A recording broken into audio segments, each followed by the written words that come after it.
Okay, I think that we're actually live now. Just had a little issue getting the stream to connect, but I think we're good.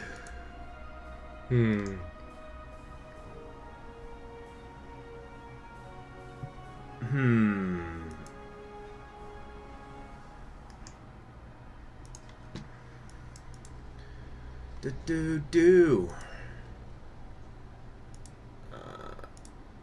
Okay. Yeah, something happened. I basically accidentally signed out of my YouTube channel, so that's what I think that's what was causing a lot of these issues. Okay.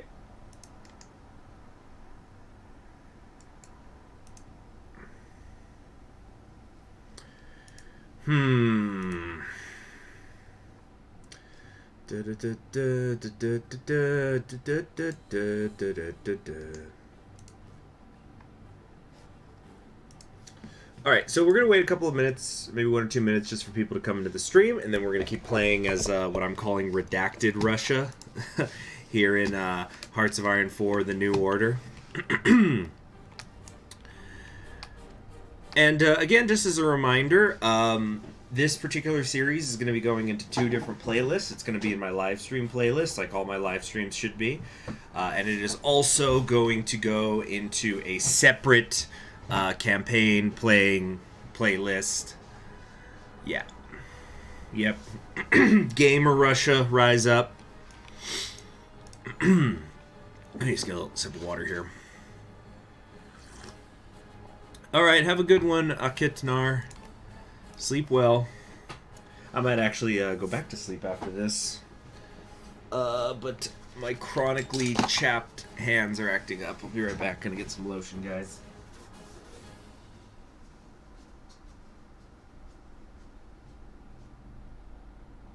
Oh, where is it?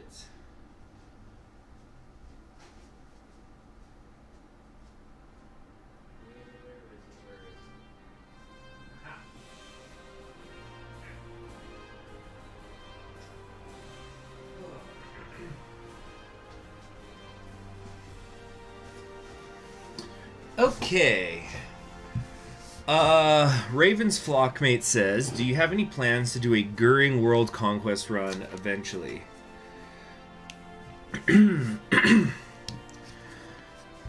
World Conquest runs are extremely rare for me because they eventually are just blobbing. And so I kind of feel like that might be boring for a lot of people to watch. Now, I do want to one day do a Horse Lord conquest in Crusader Kings 2. I'm just not sure who I want to do it as. I've considered doing it as the Turks, doing something traditional as the Mongols, doing something with the Khazars, and I don't know, maybe like sprinkle some Khazar milkers into the stream so people pay attention or whatever. Yeah, something like that. Have I ever done an Old World Blues stream? No, I have not. I might have to do some Old World Blues, though, so then I can check out Balefire Blues. It's like a sub-mod for Equestria at War people have been talking about. Hey, Gluzman, good to see you. Feels like it's been a while. Okay, so I think people are here now. Let's go ahead and resume. So, we were about to get raided. Now, here's the thing. We don't have any non-occupied armies, except I have these people here that we can deploy over to our capital and prevent the sneaky from being attempted on us. Okay. So, let's unpause, right? Which I think we can do, even though there's an ultimatum. There we go. It's revving up. And we can get on the border over here. Unfortunately, everybody is not quite as trained as I would like. But let's just kind of get on that tile. There we go. Now we are going to say we will not back down so easily. Let's do a quick little last stand and tell them to F off. Okay. So you see, now we don't have the 0% starting like we did over here. Unfortunately, I feel like we might lose in the south here. Hello, CS Striker 421, an Equestria War Dev. Good to see you. Good to see you. I hope you've been enjoying my Casa campaign, if you've been watching it. I'm definitely a big fan of that nation. And I'm currently right now debating, maybe you could give some suggestions, what Equestria War Nation I'm going to do next. I'm considering doing one of the Civil War nations. You know, maybe one of the break-off ones in the southeast, like the Nightmare Moon Disciples, or, you know, Baltimore, something. Or Gryphus. Gryphus is the other one I'm considering, kind of keeping in the southeast. Let's see. During World Conquest isn't boring. You got timers and events showing that World Conquests aren't realistic at all. So does that mean Goering has like focuses and decisions that allow him to do a World Conquest? Because a World Conquest is maybe something I would consider if I didn't have to manually justify on everybody. If anybody here has been around since the very early days of the channel, when I did a World Conquest as Hitler's Nazi Germany in Vanilla Hearts of Iron 4, I think the last nation I ended up killing was Paraguay, and it's just, you know, all the manual justifications, it really, really drags. Gluzman asks, are you doing the Hyperborea path? Well, I don't know the nation super well, but it seems like that's what I'm going to do.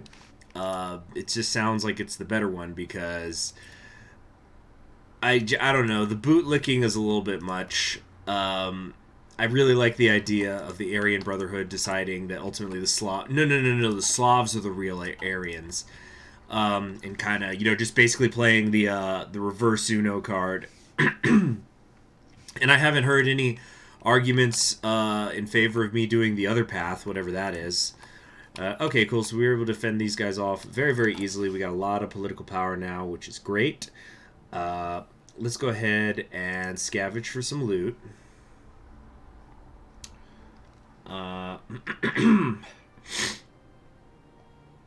Let's see, you're going to fix typos and mistakes in Casa. Oh, thank you very much for doing that, CS Striker 421, because that was my one problem I had with the Casa campaign, was there's a decent amount of typos and grammatical errors. They were just like little annoyances. It wasn't a huge deal. Okay, so more industrial investments, yeah? And, what else do we want to do? The research speed gain, like, that's kind of cool and all, but I don't think we really need it. Yeah. Do not play Grencliff. Oh, no. I won't. Hello there, NPC Porky. Goring says, all names were took, says, keep in mind War Plan C, the invasion of America and Japan is impossible. Says you. Maybe if you's a bitch. Alright, what do we want to do now? Now we can... Okay, it looks like now... Okay, no, this is like striking. Where do we actually... I'm guessing we probably don't actually begin to go to war. Like real war, not just raids, until after we're done with this whole tree. Okay, so do we want to do Overseer or Warrior cast? Warrior is like a Nordic thing. We're going to emulate the Vikings. And then we have Overseer cast. Persians of old, contemporaries, the Greeks were Aryans in the purest sense. Okay, so what sends me to Hyperborea? Does anybody know? Because I don't want to take stuff that's going to accidentally send me the wrong way. Let's go ahead and make a save file. Again, for any potential future guide as well. Tomsk and Omsk, really original names. Yeah. Gosh, I just have a little something stuck in my throat lately, or today. Okay, so let's see, Russia AB, we're going to call this, Army, or hold on, let's see, Cast Path Decision. Also, I will be taking, requests, and they will just be requests, they're not guarantees, for potential songs to sing for my 25,000 subscriber karaoke special. I've already got quite a few ideas for songs to do. Definitely way more than I would reasonably sing. I'd probably just do 10, 12 songs. And I definitely have more than that potentially listed. Let's see. So people are telling me to do the Overseer cast. Okay.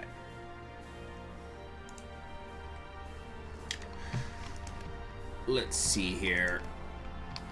The thing is, I'm probably not even going to hit 25,000 until I, like, do another guide video or something. Because, like, right now, the stuff I've got going on the channel is 2 ongoing series, so it's not like somebody's going to now discover those series and subscribe to me. And I'm also doing live streams, which go out to people who are subscribed. Anyway, alright. Overseer cast is what everybody's saying, so yeah, this is the Hyperborea thing. Instead of warriors, we shall become overseers, and upon the shoulders of the Untermensch shall stand another empire, one stronger, greater than the old. Tim says, not fair, I'm still at work. Oh, I'm sorry, man. Remember, my live streams do go in that playlist. Culture. The majority culture of this state is Russian.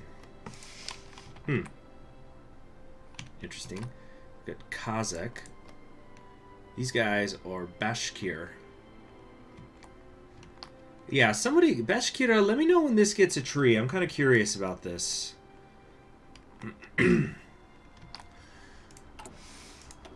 Somebody saying I need to take work for my food.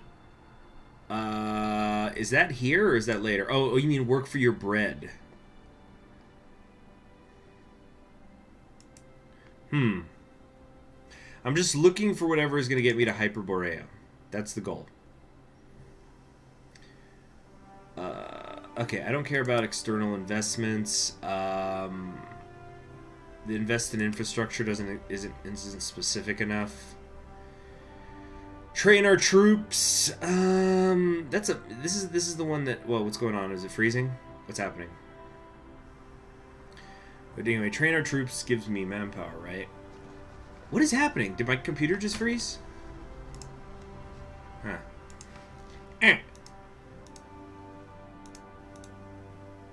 What is going on here? There we go. Okay. So, yeah, the train our troops, this gives me manpower. Well, I don't have any right now, so this might not be the worst idea to grab. Can't purchase any infantry equipment right now. I don't know.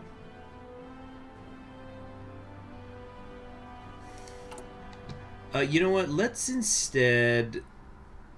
oh yeah, I can't really spend anything here. Okay, we've got a problem with our poverty rate and our industrial base. So, where do I fix the poverty? I see industrial stuff. There's an academic base. Okay, our academic base we need to fix up. So, let's build new schools when we get the chance. I guess maybe... Yeah, once we're done scavenging for loot, we can immediately do that. This fight against Bashkira is going forever. Let's see. We're short on both oil and steel, but we have no available civilian factories.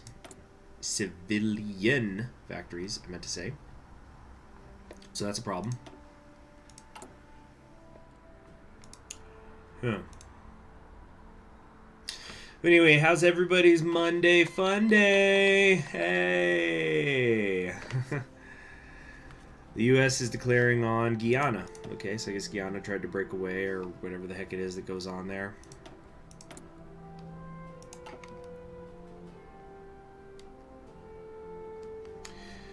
Let's see, Raven's Flockmate says there is a new cursed Griffonian Empire path. Is this the one where, like, the guy kills Grover the Sixth, right? It's like a coup. It's like a fascist coup, and they kill the new emperor, the child one. Alright, let's do work for your bread. Oh, new overlords.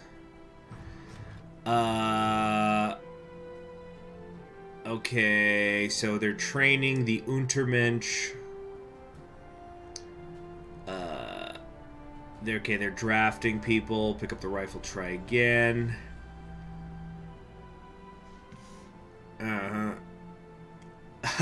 So the Aryan is screaming at some, pick up the rifle, try again. Turning towards the slaves, he said, we have to teach you harshly, for you cannot understand.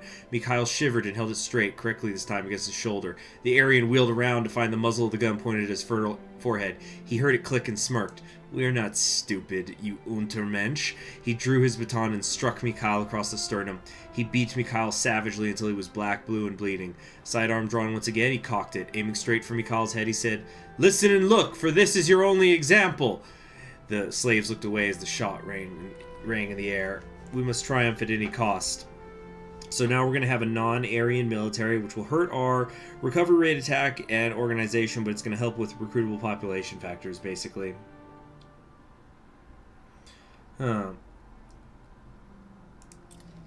Okay. So we're now going to do the work for your bread thing.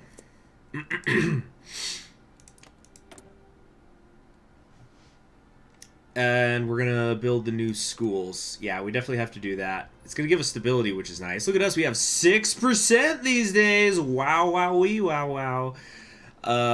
Gosh, that's an ancient reference. Let's see here. We could focus on research, which isn't a horrible idea. See a striker recovering from a grumpy stomach. That's too bad. Sorry to hear that.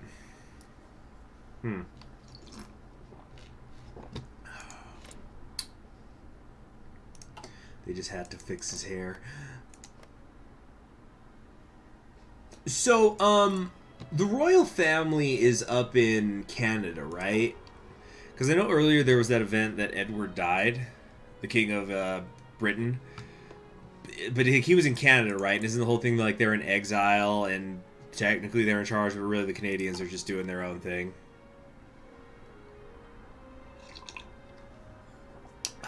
Good point, some Frenchie. Good point. Okay, we can also do... Nah, we're not going to do any focusing on research. Can we purchase some new equipment? No, not quite yet.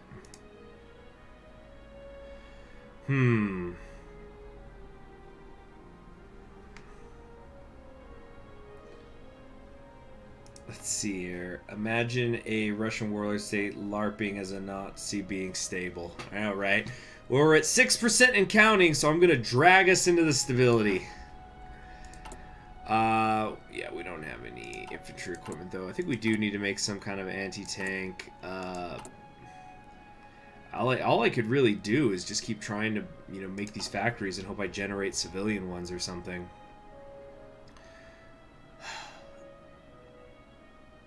Yeah, we don't have much. We got 2 civilian factories and 3 military ones.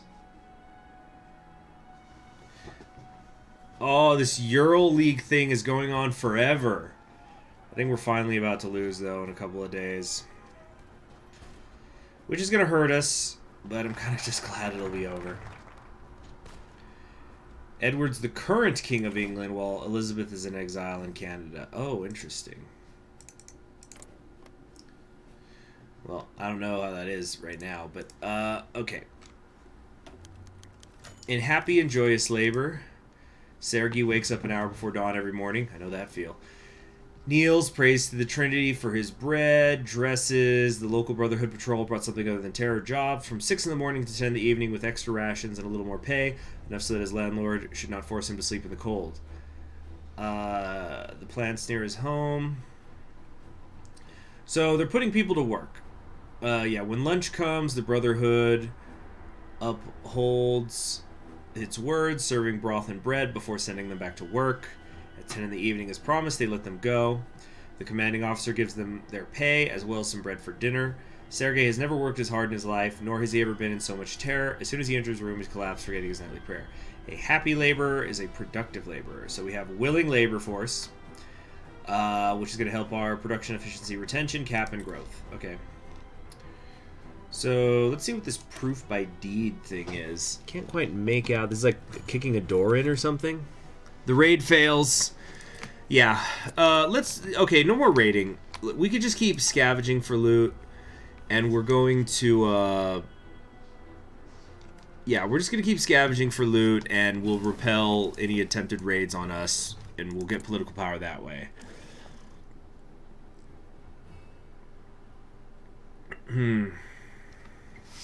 Guzman says, my country of Israel is on the way to sign peace treaties with Morocco and Indonesia. Well, Indonesia is a traditional threat to Israel. I'm just kind of joking, man. Don't worry about it. I'm not making fun of you.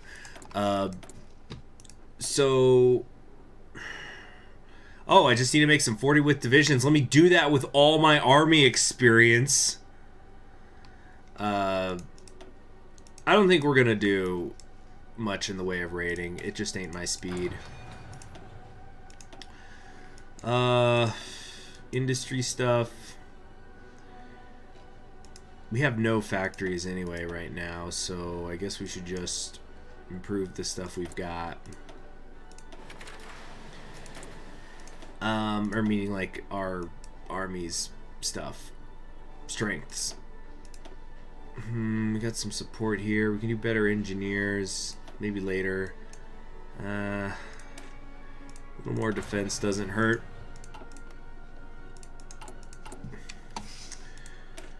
Okay, so this is combat with 6. This is combat with 10. Let's duplicate it and call this raiding division. Okay. So we're gonna go. Come on, come on. Infantry.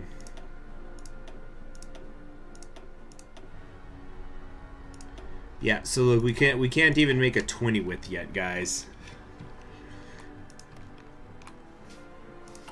I guess I could keep training the... I should maybe do some training the troops. So 5 army XP. Wow. Well, I guess let's do it.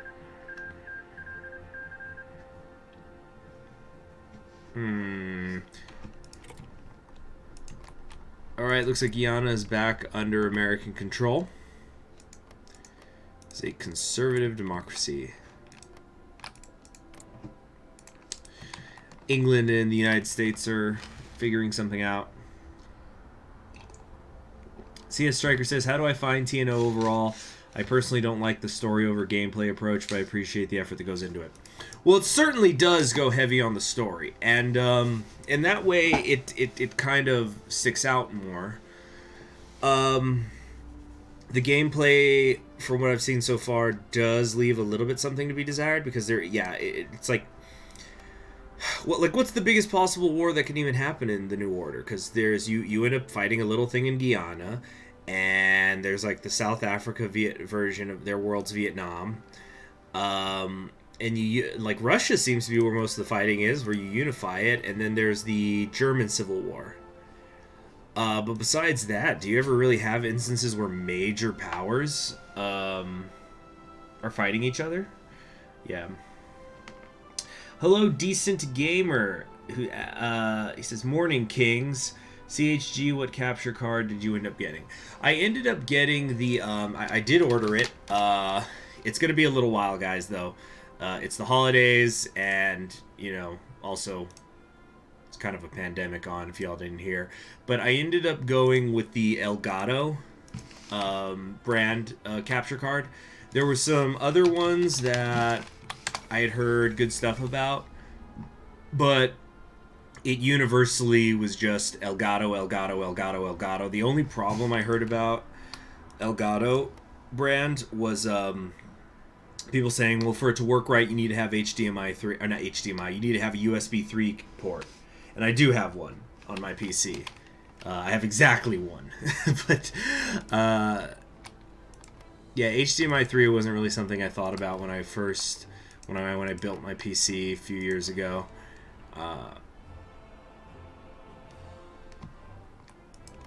Yeah, major powers don't fight because of mutually assured destruction, right?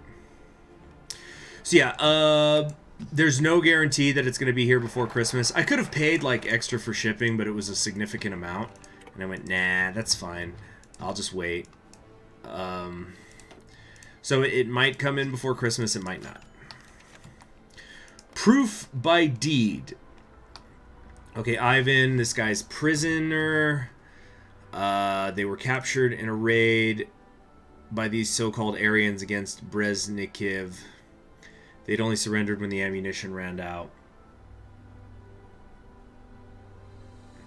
I haven't been reading the defeat quotes in the peace conference notifications. Oh, I thought you just wanted me to do that for when I defeated people. I'm sorry, Ravens. I'm sorry, and I know you weren't the only one who asked for it. Yeah, sorry. Let's see. The major wars are going to be mostly in TNO too. Yeah, that's what I figured. Incidentally, what is the? Does anybody know what's like the canonical in TNO two Russia unification? Like, is it the Western Russian Revolutionary Front, right? Or I don't know. Oh, speaking of Russians, we have one in the chat. Hello there. Hello there.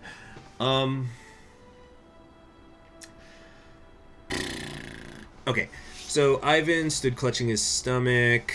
Okay, this guy's been escorted back to the Brotherhood territory, and the commander is speaking to them, saying you're going to get hot food and water. Good food is something that only the worthy are deserving of. In the fighting 3 days ago, you all showed you had the potential for this worthiness, the potential of being Aryan. Potential alone, however, is not enough. At this, he drew and presented his pistol, a shoddily made copy of a German model. Much like our country, am I right? My proposition is simple. Any of you who can use this implement to kill 5 of your fellows will have proven themselves Aryan enough to join us at the table immediately. Do not, he looked at the soldiers who stood to either side of him, try anything funny. Ivan considered the officer's words for a long while. After all, had not food and water been the reason he had joined the military of Berezniki in the first place, then his mind wandered to his comrades, the friendships he had developed, how they fought side by side to the last round. No, he thought, shaking his head, he wouldn't do it. At first it seemed as if his friends were of a similar mind, but after a moment had passed, one stepped forward and took the pistol. He was not strong enough. Okay.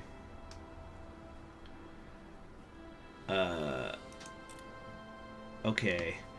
So the canon is Zhukov unifies Russia and Bormann unites Germany. Okay, cool. Oh, we got multiple Russians in the chat now. So Gluzman is saying, can you explain to me what the heck is with this book, Stranger in a Strange Land? Because the first half of the book is legit, interesting, complex, political intrigue, exploration of humanity from an alien look. Anthropologies recognize what cultures see as taboo, like cannibalism could consider normal to another culture. The second half of the book is a sex cult. Yep, that is exactly what Stranger in a Strange Land is. So that's by Robert Heinlein, who's actually my favorite author. Most people assume Tolkien is my favorite author, but it's actually Heinlein. Which also then sometimes leads to people casting aspersions on what they think my political beliefs are because he is my favorite author. But you have to understand that if you actually have read his bibliography, like his extended bibliography, because he has so many stories that he wrote. I mean, the man won 4 Hugo Awards for his novels, but he also wrote a lot of juvenile books. He wrote short stories, all sorts of different things. And he has characters and systems of all sorts of different political and cultural ideas. So to try to pigeonhole somebody's political beliefs, or even Heinlein's political beliefs, because of what they read, because like what they think they know about him is very, very wrong. Like, heck, for example, the first 2 books he won Hugo Awards for, the first one was Starship Troopers, which I think you've all heard of. It's basically like this fascistic United Nations. And then the second one he did was won a Hugo Award, was the follow-up book, Stranger in a Strange Land, which, as Gluzman says, has like sex cults and hippies and like looks at cultural taboos, and it's so like they're completely different ideologically speaking. But in terms of being stories, they're both very entertaining to me. And I'm definitely a big fan of both of them. But I personally, Gluzman, prefer Stranger in a Strange Land in the sense of like what I recommend to people to read first. Because I feel when people read Starship Troopers first, this is generally speaking, it's not always true, but generally speaking, they get the wrong ideas of Heinlein. And yes, Nico, I am playing the Aryan Brotherhood. They get the wrong ideas about Heinlein's work, and then whereas I think that Stranger to Stranger Land is more indicative of, I think, the things that Heinlein was best at, which is discussing culture and stuff like that. But yeah, Gluzman, the gay, it does become a sex cult. Hippies, man, free love. And of course, Starship Troopers, the book, is very different from the movie. Although I find them both entertaining. I know there's some people who hate the movie because of its deviations. But the guy had his own vision, the director, that is. Now, my favorite Heinlein book is Time Enough for Love. But I absolutely do not recommend it as a book to read when you're starting Heinlein, because it's like it takes place in the middle of his extended universe. You need to have a lot of background knowledge before you read that, or you're going to be incredibly confused. That was the third book of his that won the Hugo Award, and the fourth one, Guzman just brought up in the chat, is The Moon is a Harsh Mistress, which is an extremely libertarian book. So we got fascism in Starship Troopers, we've got hippie free love in Stranger in a Strange Land, and then we've got libertarianism in The Moon is a Harsh Mistress. So really, really varied stuff. Yeah, the Starship Trooper. Okay, yeah, the movie it's much more fascistic, but so what is this? Congratulations, mister. You just convinced me to buy headphones for my phone and you didn't even try. Oh, what? So you can listen to me at work? Wow. Well, thank you very much, Tam, for your donation. Greatly appreciated. Hold on a second. Let's go ahead and update the progress bar. I'm probably going to keep the progress bar up for like 24 hours. Okay, hold on a sec. A mother and her daughter. Oh boy, what is this? Let's see, it's called 7, it's got 80, 181. Okay. So, yeah, thank you very much, Tam. Let's see. A Heinlein shared cinematic universe win. That would be extremely ambitious. Okay, so there's somebody called Sophie here. She's bringing in her bag of bread and some money. She's sharing it with her daughter. Natasha wouldn't be hungry. Okay, so there's the Sophia and her daughter Nastya is sick and weak.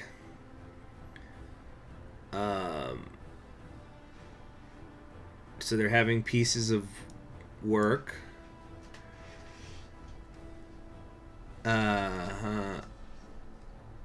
She tousled her daughter's hair. She embraced Nastya. Both of them drifted to sleep and peace together. Even in the darkest places, there is still hope. So it's basically just about, yeah, we're running the Untermensch ragged, but we're going to get infantry equipment out of it. Beating them and whatnot. I'm going in blind, Aurora, but everybody seems to want me to go to Hyperborea. I've heard zero arguments for me not to do Hyperborea, so I guess that's what we're going to do. Let's do our Industrial Army Inspection Day! Okay, so I got a funny story about an inspection. This was back when I was in basic training. And, you can get mail and stuff when you're there. And there was this guy whose girlfriend sent him some pictures. Some very, how shall we say, provocative photographs. Classy, though. Classy. No nipple. But the thing was, it was sort of awkward because, like, there was this one, for example, where she was kind of like a cowgirl, where she had the Daisy Dukes, but she had no top on, but she had, like, a sling of rope around her neck, and then it came down and covered her nipples, and she had the cowboy hat, and she was posing in front of a horse, and it's like, who took this picture for her? Does she have a tripod? Because if not, oh, dude, bro, Jody got your girl. Anyway, so you were allowed to put basically the only personal thing you were allowed to do in basic training was you could put some photographs in a small section on the inside door of your locker. So he put his photos there. He had the 3. And oh wait, hold on a sec. Are we gonna scavenge for loot? Yes, we are. Okay, so he So then one day, the first sergeant was going to inspect all the platoons, and he's checking to make sure that your lockers are done correctly. He's checking the equipment, and so the first sergeant comes into our my platoon's barracks. He's going line by line, and like the thing, basically the way the inspection was working is like we had all of our gear on, and it had to all be clean and put on right, and then we also had our locker doors open, so that he could then finger through it, make sure everything's dress, whatever. So he's going through, and then he gets to that guy's locker, and so he sees these what would they call them, like French pictures. So he looks at the guy, he looks in the locker, and then he looks at the door, inside of the door, and he sees the pictures. He looks at the pictures of this woman, looks at the guy, looks at the pictures, looks back at the guy, looks back to the pictures, looks at the guy, and then just goes, "Huh," and just keeps moving on. It was so funny, like, cause I was able because we had to keep our eyes forward, but where I was, I could see the whole thing happen. I thought, oh my god, are we gonna get in trouble? Oh my god. But there were two funny things though that also happened on that inspection. But let's find out what this home away from home thing is. Footsteps behind them. Nice, Tam, nice. Well, I'm glad you enjoy my content. Let's see. Roland saw a small group of men in uniform. It took a moment for him to realize, but they were of the German army. Good, Roland thought. He was in safe territory. So I guess this was a Luftwaffe guy who got shot down or crashed or something. Makeshift runway. Okay. He heard footsteps nearby. Yeah, they're friendly. Hello, said one of the men in flawed German. Are you with the Nazis? I am a Obergefreiter of the 34th Air Division of the Luftwaffe. I require assistance for my aircraft to reach my own home base. The men look at each other in confusion before turning him, saying, "We can assist you, Air Officer." Roland smiled and stepped aside as they began crowding around the plane. The actual speaker stood off to the side with Roland as they began probing it. "Air Officer, it is an honor to meet a German." Yeah, it was basically the equivalent of nice, CS, yeah. Just who, so who, I don't know, there's probably something like it in every national army, but who in the American army is it's actually, there's actually in a manual somewhere it's written down. The term who is an affirmative noise that can mean anything but no. It's a catch-all term. Anyway,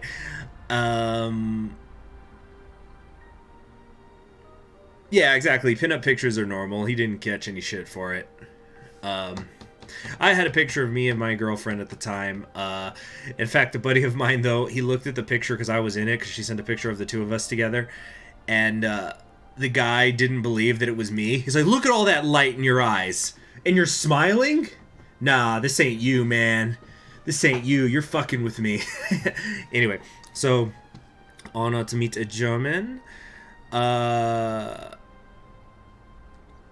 Who is the leader of this Reichskommissar? The man didn't respond and seemed confused. In front of them, the men had taken out tools and began repairing the wing. "Do you not know? We do not have Reichskommissar, sir. We do have the Führer." The man did a salute, raising his arm in the air as he stared into space. "Wait, this isn't Moskowen? Nein, Kamerad. You're Russians, then." "Yes, but why are you helping me?" "Is what good Aryans do, yeah." "Yeah, we love the German culture. I hear in the Weimar you are able to fuck a goose. How interesting." Inspection day. Okay, before I read this, another inspection story. So, really, it's just one story. Just play the game, please. Come on, dude. This is a visual novel that just happens to have some games in it, Cartophilian. But if you're so impatient, I'll read this first. Yeah, that's some bad simping. Okay, welcome to the training fields. We've prepared for the arrival. The arms bore the armband that all brothers of the Brotherhood wore. A piece of red fabric with a white circle in the middle of which was a swastika. Thank you, Brother Diedrich. Okay, so this is Wagner. "Thank you, Brother Diedrich. It's an honor to examine these fine examples of the Aryan blood within us." Dashing they were, and tall, with a ruddy reddish hue on their cheeks. Not one of them averted their eyes when they met Wagner's. Instead, and each were afire, burning with enthusiasm. Let's see here. "I see you have trained them well. Tell me, Dietrich, did your men eat well last night?" Of course, sir, the slaves assigned to this regiment were of the highest quality. Might even say they make for excellent cooks. Lead the way, brother. Okay, so slaves and whatnot. Okay, so we've done industrial army. Now, quick inspection day story. So, this is it's really just the one story. So, 2 things were found during that inspection which were out of order. One, somebody had tea packets in their locker. You know that like you could with the powder. It was like powdered tea. It used to come in the MREs back then. I don't think they do it anymore. I don't think they've done that for years. So he had snuck some of those away. And then there was this other guy who the first sergeant is going through the locker. Now, I can't see into the locker at the angle this guy was at.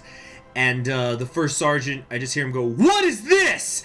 And then the guy just breaks his discipline, the guy whose locker it is, and he's just going, oh, first sergeant, that's not mine. I swear those aren't mine. Oh no. And he's just like stammering and freaking out, and I'm thinking, what the fuck? Does he have a weapon in there or something? Like, what is it? And he's like, those aren't mine. That stuff's for girls. I don't just freaking out.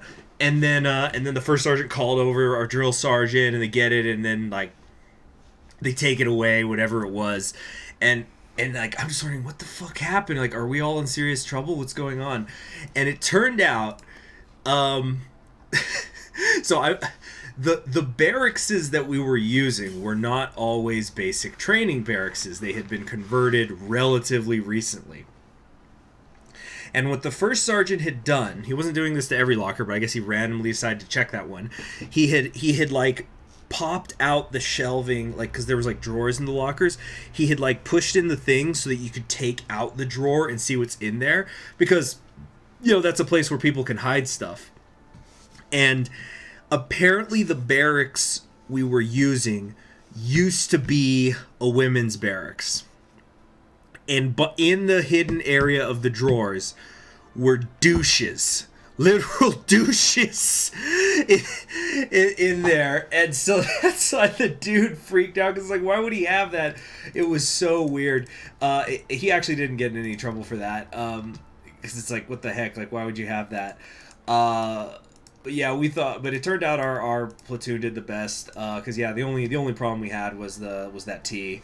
But like, apparently some other people had managed to like hide cell phones and stuff, so a lot of people got in real trouble in the other platoons. But fuck them.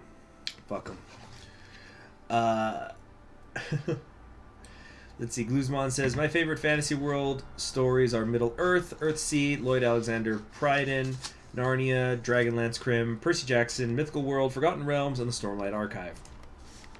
I actually need to catch up on the Stormlight Archive. I ordered the 4th book, which just came out, but I've been very, very busy, and basically, if I'm not at work, I'm streaming here, or I'm doing, like, I have taken care of personal stuff. Hold on a sec, guys. Okay, so which of these do I have to do? Reopen the munitions plants or the refineries to do the, what sets me on the path to Hyperborea? In fact, I need to know for all of these. What do I do here? What do I do here? What do I do here? And I'm gonna make a save file in the meantime. But yeah, Stormlight Archive, I'm a big fan of it. I actually kind of want to also go back and review some stuff, because the world's getting more complex. So I need the Stormlight Archive world, so I need to kind of make sure I'm tracking who's what and where's what and stuff.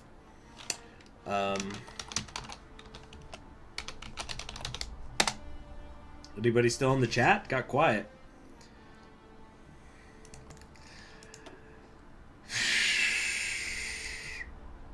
Yeah, guys, come on, just tell me like what all 3 of these are, so I can just get to it.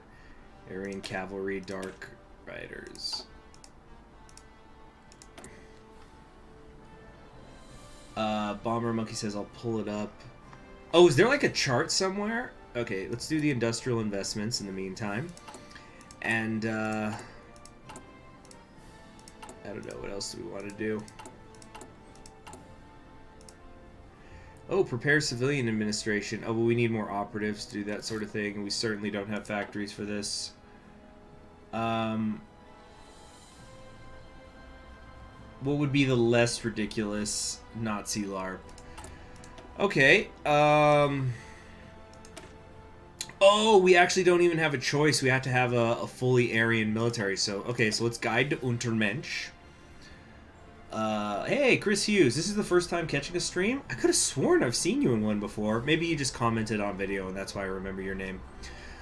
The Aryan was made to rule, and our army will reflect this state of being. Soon we will have a horde of attack dogs waiting at the beck and call of their owners, ready to be unleashed on our enemies. Okay. Thank you very much, Ace. I don't know if that stands for something, but appreciated. 3 bronze coins into the cognac glass. Thank you very much. Now, having said that, I don't care how much you guys donate. I am not going to spend money on the faster shipping for that capture card. Whenever it gets here, it gets here.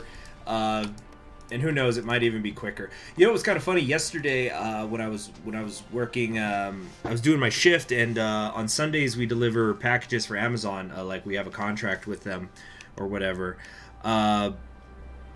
So I had done my route. I delivered all my packages relatively quickly. So I get back to my station, and my supervisor, and I'm like, okay, I'm done. I tell my supervisor, and then he goes, oh, you all are?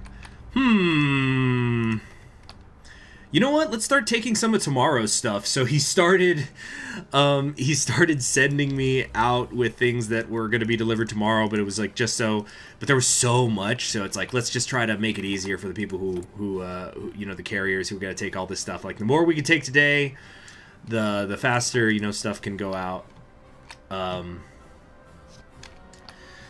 CHG, are you familiar about the Iron Storm / World War Z lore? You should check it. It's kind of related with Kaiserreich. Can't say I've heard of it. Let me look that up. Iron Storm World War Z. It's a video game? From 2002. Wasn't that before Kaiserreich was even created? All right, we've got an ultimatum from Breznikin. Oh, I don't think so. Okay, so let's move our troops up here. Quickly now, quickly. Let's see. Okay, so now I'm going to start reading this. Okay, so the Levant has halted the assault from Turkey in a border skirmish. Del Giordano le rive saluta, de Sion le torri atterrate. Okay. Hey, Fat God 100. Italy wins the Italo-Turkish War. Let's see here. One comment says have more Aryans, and another says has less Aryans. And this was on Reddit? Wow, it's like Reddit isn't a good tool for learning things, and it's just a way to get epic upvotes.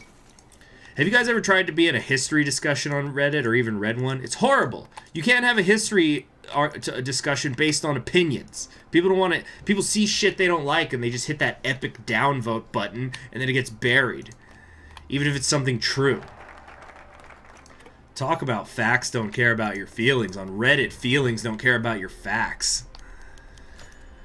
Okay, Guy de Untermensch. He'd contemplated deserting. Where would he go? He didn't know where his village was. He marched onward, doing whatever his masters told him. He accepted the arbitrary kicks and punches, the hateful rhetoric he was treated to on a near-constant basis, the pain that now occupied every waking moment of his life. He was lost and he knew it. No matter which direction he turned, he would be greeted only by suffering. All he could do was wait patiently for a death that seemed like it would never come. He is but one among thousands. 8,000 manpower! Let's see here.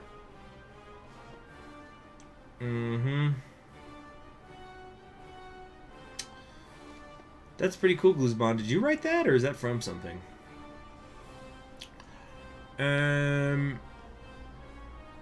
Anyway, as Eminem said, no, I won't back down. Well, technically, Pink is the one who said that line. Let's see here. Yeah, that I won't back down, or no, is that what it's called? Was it called was it Eminem who did that? Yeah, it's Pulling Back Down. Yeah, so that's the song that gave us the immortal line, "Shake that ass like a donkey with Parkinson's." Great stuff.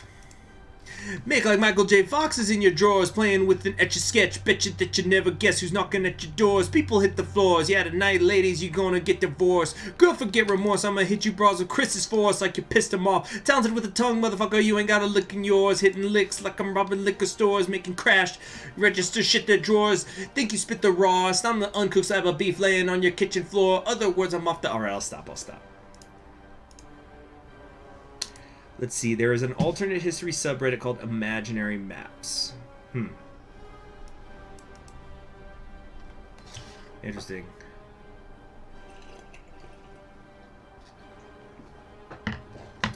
Reddit is like 4chan. It's full of weird people who you can only find deep in the web. 4chan? I don't know what that is. But anyway, the deep web, isn't Reddit like the second most track-fitted website in the world?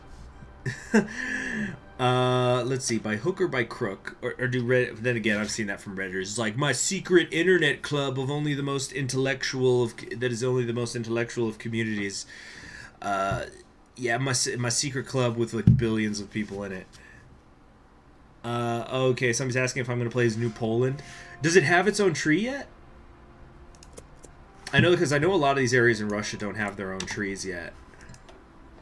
Yeah, they don't have one, man. Excuse me. Polish rule. Now, I think there are some events that can happen with Poland, but no tree yet. And while events and decisions can be nice, I think until a country has its own tree, it's not really complete. Oh, I forgot to hit the last stand before the raid started. No, no, no, no. No, no, no, no. Here we go, the People's Marshal. I'll tell you, so much of this focus tree art is terrific.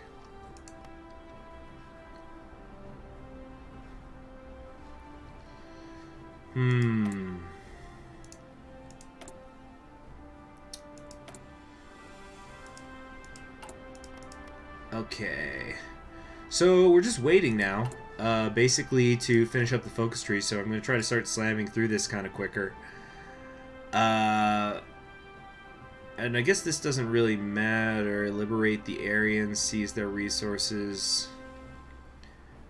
Political power, army experience. It doesn't really matter, does it? Neither of them are... They're not great bonuses, and there's not a huge difference between them. I'll probably just flip a coin or something.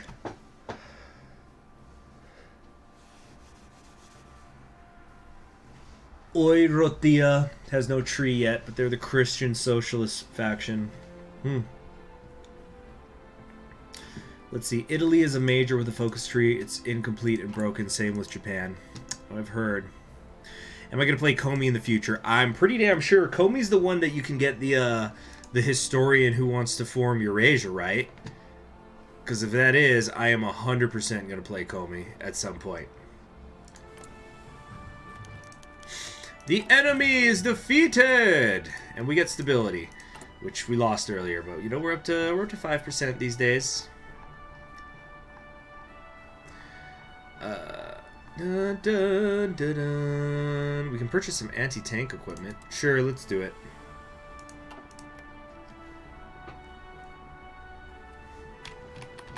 See, I don't think that the New Order is ever going to rival Kaiserreich. And let me explain. Let me elaborate on that before everybody goes like, Conquering History Games hates the New Order. He thinks it's stupid. It's more... It's a different style. This is more visual novels, more art, more world building. Not visual novel. It's not visual. Well, yeah, there's a picture. We're looking at a map, but like it's more of a series of novels of short stories. More like it's yeah. Okay, yeah. So it's Gumilyov in Comey. Yeah, you better believe I'm gonna play that guy at some point. He's so fucking based. Arrogant takeover in the Levant. But you see, the thing that it's different because Kaiserreich is all about, you know, fighting the World War, fighting in civil wars. It's much more gameplay focused, and obviously there's history there. But the New Order seems to have gone all in on we're telling a story more than anything. Yeah, CS Striker, you're completely correct. This is more literature than it is a game. And there's nothing wrong with that. You could have art, different types of art within the context of a video game, like Joni, if anybody's ever played that game. Some would say it's not a game, it's a moving wallpaper. Stuff like that. Or one of the games that I definitely want to play on excuse me, that I want to stream at some point when the capture card comes in is it's called Sayonara Wild Hearts. I want to. That's like, it's like kind of a music rhythm game, but when you come right down to it, it's an album that you play, like in a video game sense, by hook or by crook. There was a certain pleasure in executing subhumans, the sergeant felt. He was both purifying Russia and instilling discipline at the same time. Let's see. Somebody was being disrespectful to an Aryan. Let's see. Such was the sergeant's confidence that he hadn't even bothered to bind the hands of the one he was about to kill. That would prove to be his undoing. Just as the sergeant was drawing his pistol, the prisoner, having appeared only seconds before as slouched and docile, shot up with a swiftness that left his captor stunned. Taking advantage of this opening, the prisoner seized the pistol for himself, undid the safety, chambered around, and shoved the barrel beneath the chin of its owner. The sergeant's face, normally cool and collected, was twisted into a fit of rage. That a subhuman could threaten him like this, that a subhuman could steal his property. His thoughts were cut short by a single pull of the trigger that sent the insides of his head spewing into the air. His killer collapsed to the ground, having used up his last act of strength in the act. A smile was on his face, and as the guards riddled him with bullets, he was surprised to find that he didn't feel any pain at all. That this act of defiance would cost the lives of 10 more of his comrades never occurred to him. Was it worth it? So we're going to get some new units here. 4 perm units. Basically more light infantry. Okay, cool.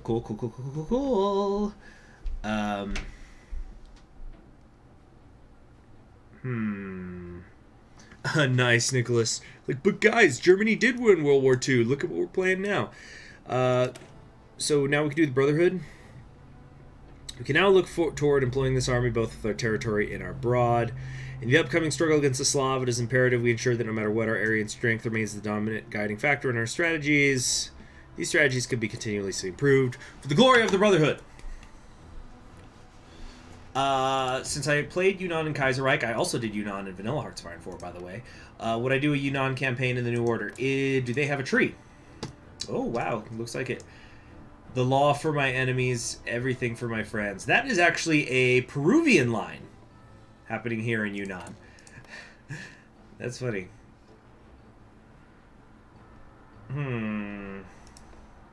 Yep, but so yeah, different mods have different strengths. Equestrian War, in my personal opinion, is the definitive total conversion mod, where it's not an alternate history, it's a fantasy world. And I've played other fantasy world Hearts of Iron 4 mods. They tend to be pretty damn weak, and then Equestrian War is just such a higher class above them. Economic wars begin. The men stood still, calmly, and waited their turn to jump. I wish you'd step back from that bed, my friend. Break ties with all the lies you've been living in. And if you ever see me again, I would understand. We also wrote a song about meth.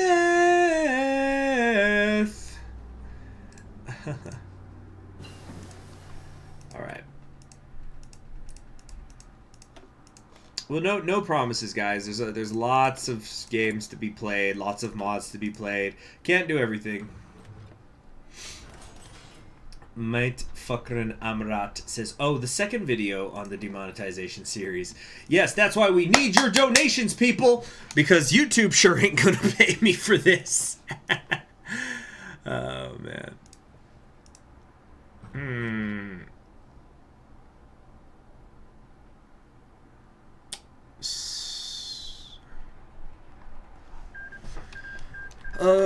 The state of Turkestan defeated. Carpac War is hell. Okay, so that's like just a generic closing thing.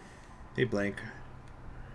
Oscar Benavides pilled. Absolutely, AH. You were 100% correct. It's Hanukkah right now. Maybe one of the streams you could put some of the Hanukkah music on YouTube. I sent you the link to. Maybe. Yeah. Oh, Equestrian War is amazing. Like, hell, wasn't I the only person on YouTube playing Equestrian War for a year or something? Because people were just, oh, what is with the picture? It's like a horse, but there's like a horn on its forehead, and what? I don't. I can't play it. I can't do it, guys. Like, even though there's all this amazing content, it's like it's got everything you could ever want. Let's see here. Do we want to secure control? Yeah, let's do that. And I don't think we need to do any war planning.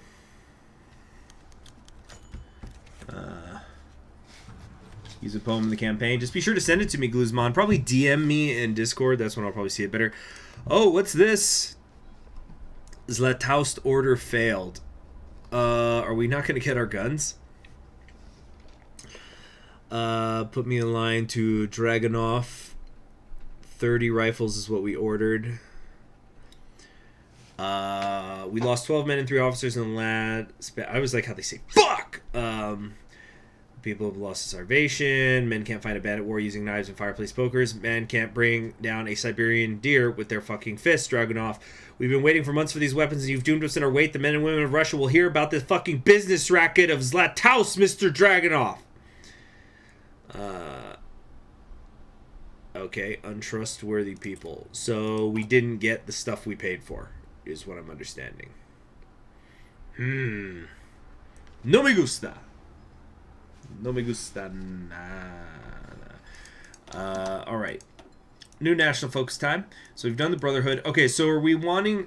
like, I guess it doesn't really matter which of these we do. Let's check our logistics. We're short on infantry equipment right now, so I guess we should maybe prepare to strike that way. We get more manpower if we head left, but we get equipment if we go right, basically. We get more political power if we go left. That's only like 5 more, though. I don't know. Yep, you're right, Nicholas. Yeah, there's chemical warfare in Equestrian War. I've done it. I've done it. Go check out. I think it was my... was it my longsword campaign, I think? Yeah. Yeah, exactly. A mod with amazing and varied content all over, but ew, it has horses in it. I'm gonna go play the Hitler is my dad mod now. Yeah, I'm gonna go play the Wyoming doesn't exist mod. That's a better use of my time, right? I'll be right back. I'm gonna get some water.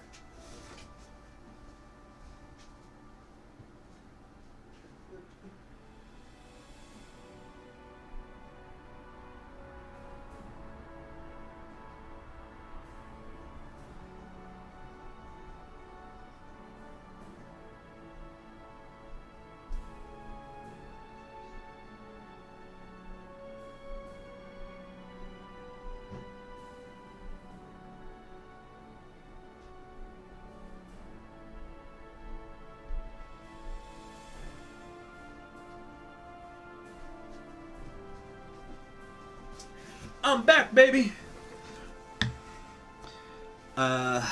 Okay. It was Hellquill. Yeah, you're right. You're right. Hellquill was the one where I went east. Longsword was where I did the bandit raids.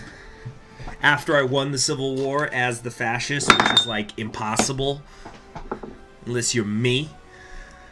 Okay, so we're gonna set up the save file here just for like my raid choice. Terrorize choice. Okay. I do need to figure out... yeah, let me know, CS Striker, if you can think of a country you think it'd be interesting for me to play in Equestria at War. Because I just kind of picked Casa because I just thought, man, somebody should play the deer. I don't think anybody's playing the deer. And it ended up being amazing. Really, really liked it. Just that whole idea of, oh, wow, I've got civilian factories. What a world we live in. That concept of, you know, an aggressive, harmonious nation that's, like, on a mission to liberate. I thought was interesting. Because usually it's only, like, the communists who are doing that. Who they're like, you know, we have to free the workers. But here you had this, like, freed slave. Yeah, this nation found by escaped slaves. And what was that line? What's the line in one of the focuses? Is like, our lives for theirs or something. It's just, it was great. It was great. I thought we need to see more of that sometimes. Okay. Chris Hughes says, due to me watching you play this, I've started a Siberian Black Army game. What have you caused me to do, CHG? I didn't cause you to do it. You always wanted to. Admit it. Admit it! That despite your pseudo-bohemian appearance and your vaguely leftist doctrine of beliefs, you know nothing about art or sex that you couldn't read about in a trendy New York underground fashion magazine. You prototypical nonconformist. You were a vacuous soldier of the thrift store Gestapo. Anybody know what I'm talking about? It's Say Anything. It's one of my favorite bands. Very interesting guy, Max Bemis.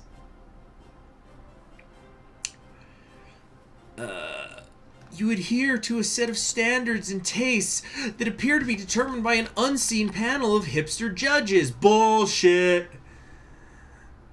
Giving a thumbs up or thumbs down to incoming and outgoing trends and styles of music and art. Go analog, baby! You're so postmodern. You're diving face forward into an antiquated past. It's disgusting. It's offensive. Don't stick your nose up at me!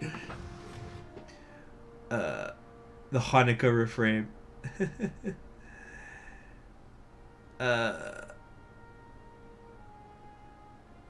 Yeah, exactly, Bomber Monkey. It's like, they're just freaking pictures. If you don't look at the pictures, then there's no ponies in the mod.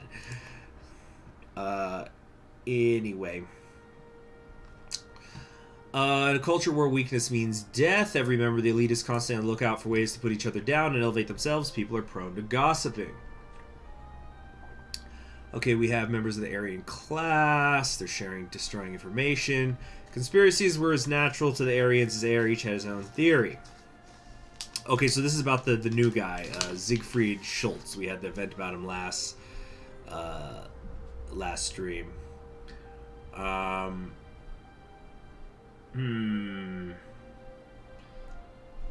Let's see, I've been no-lifing Cyberpunk 2077, but watching CHG play is giving me HOI4 cravings. Yeah, Cyberpunk, I heard that came out. Yeah. Let's see here.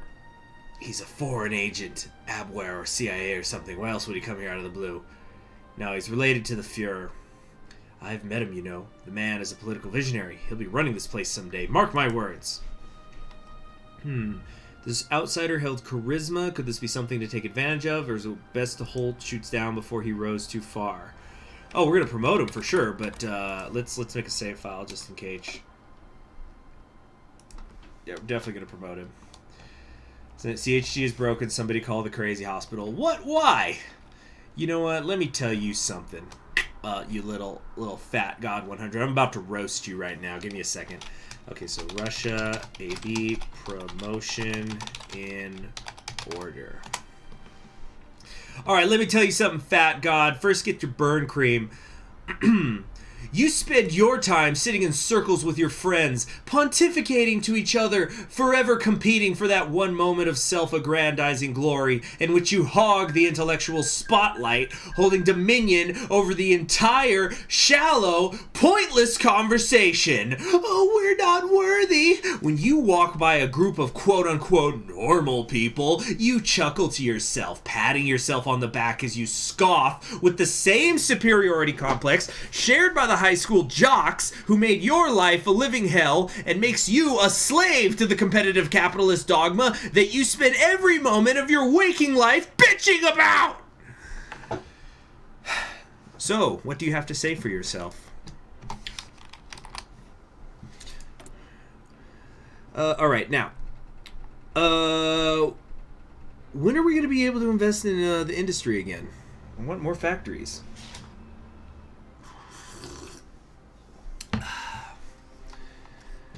I'm really getting tempted to do the focus on the research.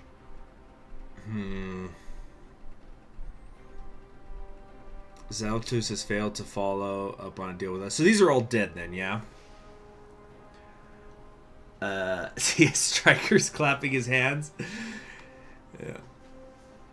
Oh, my thighs are hurting. Oh, wow, we've been streaming for over an hour. I didn't even realize that.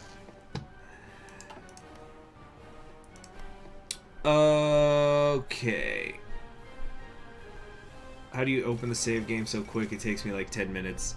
Well, I think that before I was just having some problems with my computer. It needed an update. So after I updated it and stuff... let's see, CHG reading Reddit posts. What Reddit post? Fat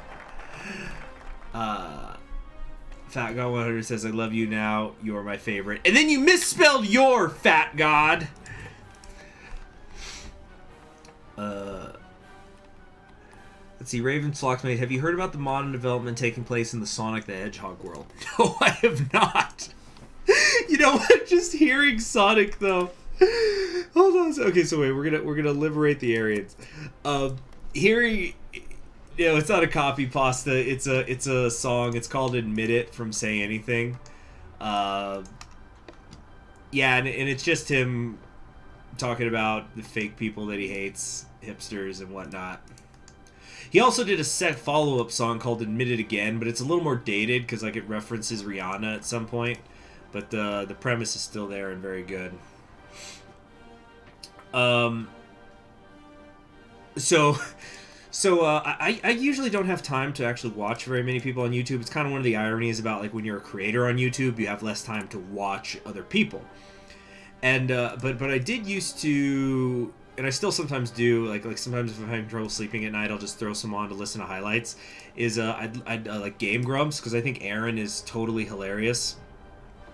And they were playing a Sonic game, and like all the Sonic games are flawed. You know, in fact, I've sometimes heard people argue that there has never been a good Sonic game, but the premise of running really fast, as well as the character design of the characters, is so strong that people keep buying it, even though every game sucks. I'm not saying that's my opinion. I'm saying that's an opinion I've seen.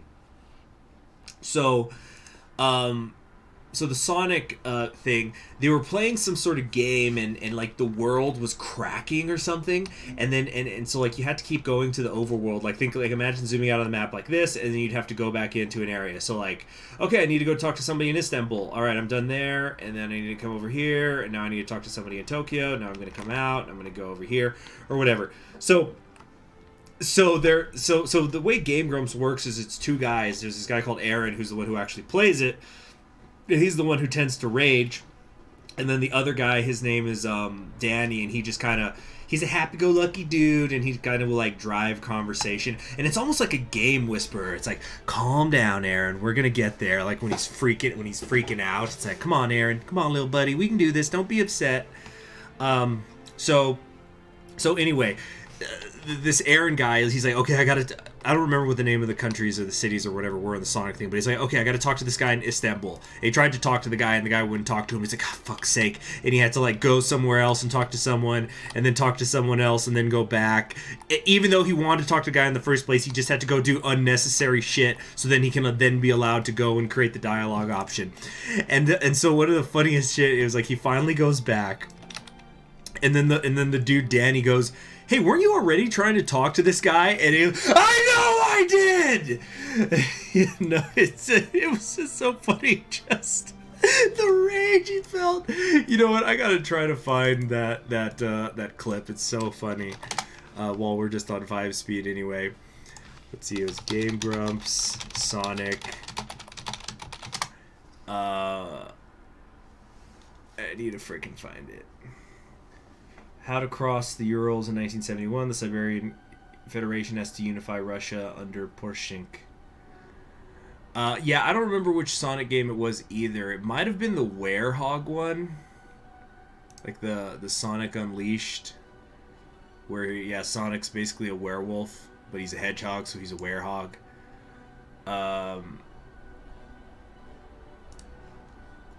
Let's see. Gonna try to find it. I have no friggin' clue where that specific was. I really should bookmark it or something, because I think it's hilarious, that particular part. Oh, man.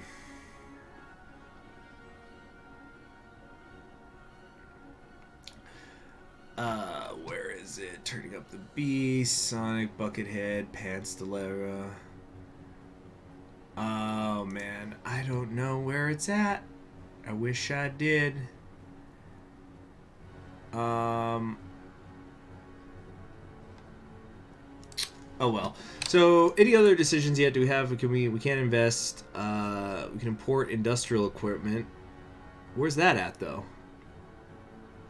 Oh, we can also prepare a raid. But let's do the industrial equipment, right? Or, wait, no. What do we need to improve in our society? Poverty's going down. Industry's going down. Okay, yeah, we're going to fix the industrial equipment. Now, we could prepare a raid against the fucking Emperor Vayatka or whatever. Okay, we're going to liberate the Aryans. So we're done with that. Towards new pastures. The Brotherhood has triumphed. Even though we've taken nothing. We get nothing. We lose. Good day, sirs. So check this out. We are going to let's try to keep setting up these raiding divisions. We have more we can grab now or get them up.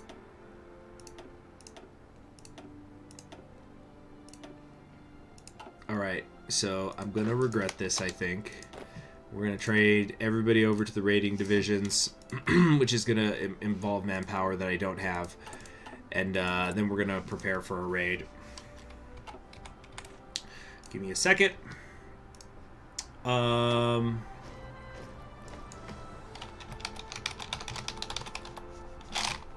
on a sec.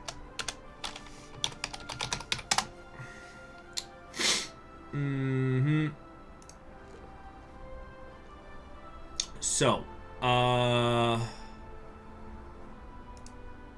we're going to name this, I don't know, Tetris Czar.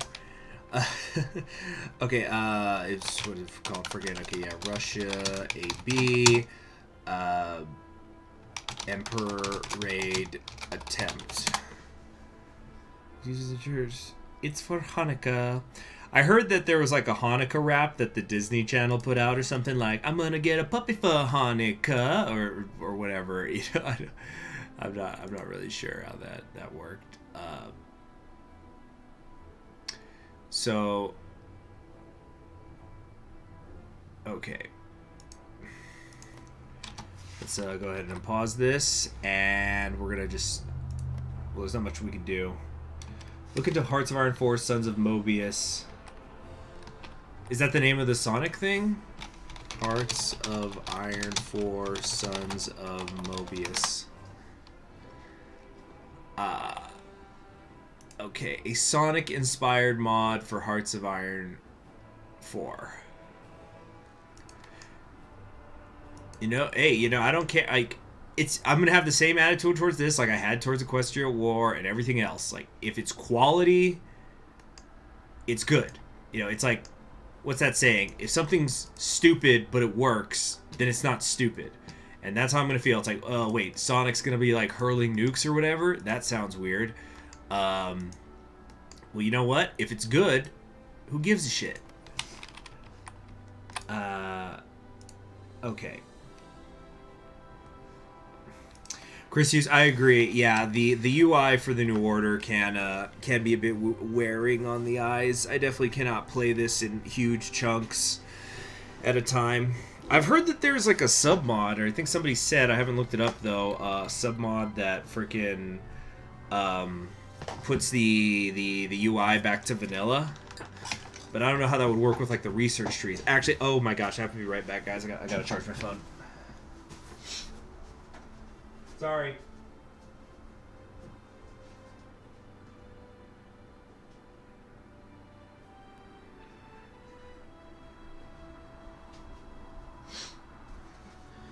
Okay. So, we're gonna...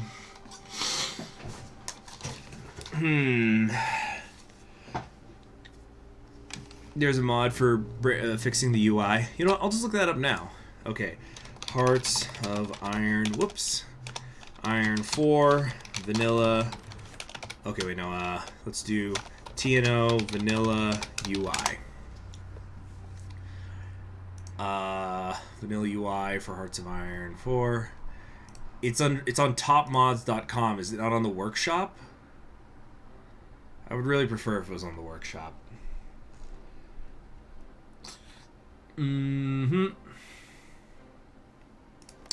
Guns and giving. You may not have been an officer. Okay. All is forgiven. Titan's Pride 52. Hey, Titan's Pride! Good to see you. Your color is different today. So he says, Happy Tech Destruction Day. Thank you very much, Titan's Pride, for your donation yesterday. That was very, very generous of you. Did you have any requests of me, though?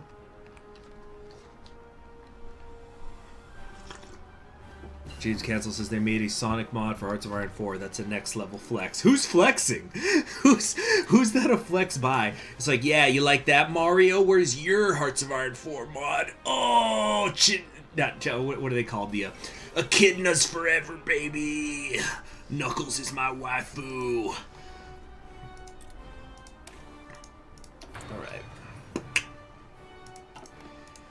Alright. So, what was I doing? Oh yeah, I was trying to find that silly screaming line thing. Yeah.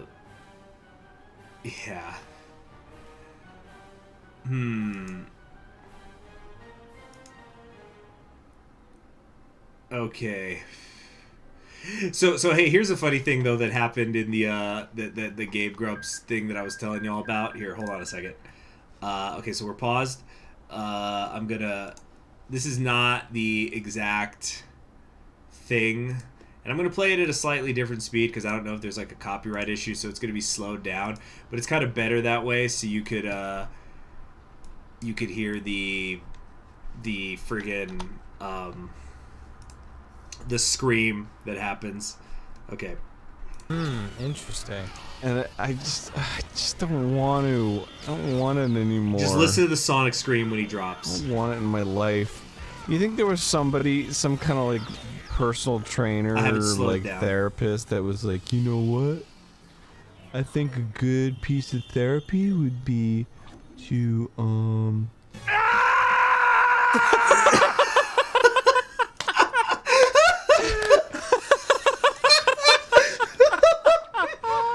What was that? Did you hear that scream? Matt, Ryan, would you mind playing that again but jacking up the scream super loud? Thank you. My God, it sounded like his fucking family was killed in front of his eyes. It's so funny.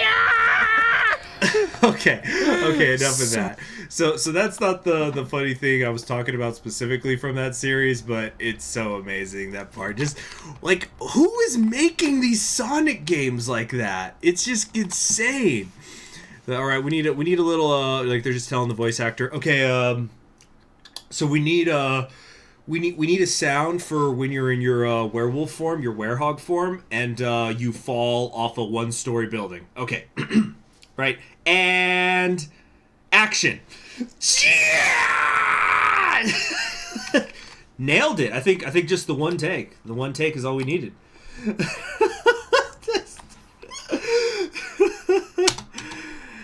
Oh, man. Awesome, Tam. Hope you had a good work day, and now you get to go home and relax. Yeah.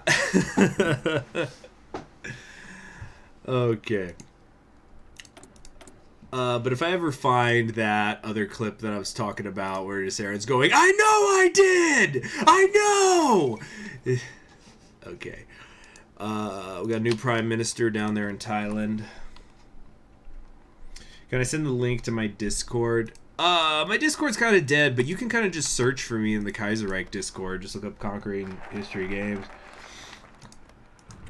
You didn't know this was a compilation? Yeah, this is Game Grumps compilation featuring occasional Hearts of Iron 4 playing. So, the longest diary of Imperator Rome. Empire is built on blood and iron. Okay, so now we need to do munitions or refineries.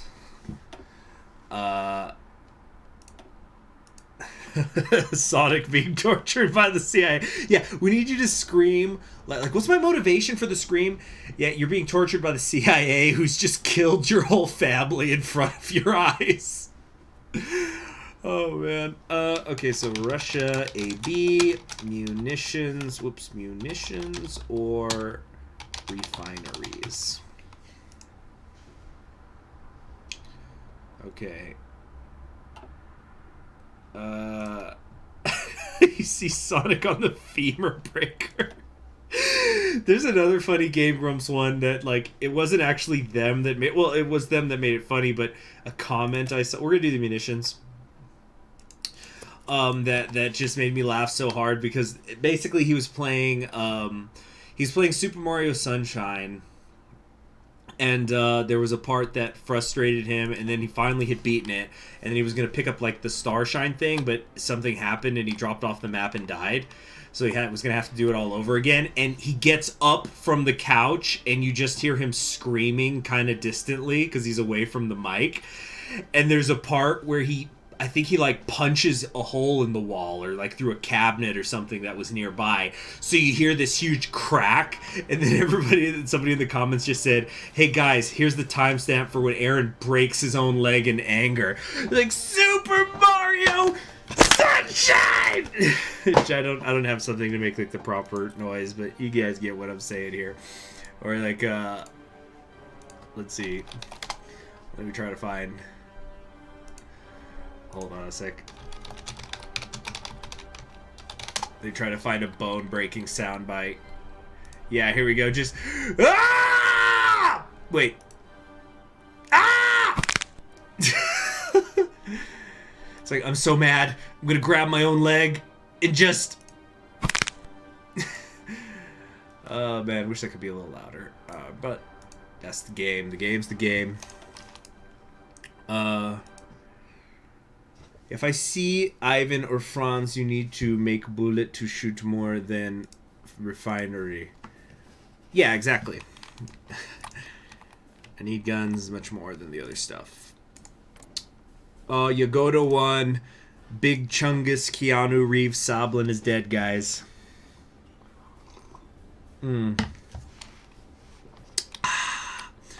So we're almost done with this frickin' tree, so then we can move on to the other parts of it. Hallelujah.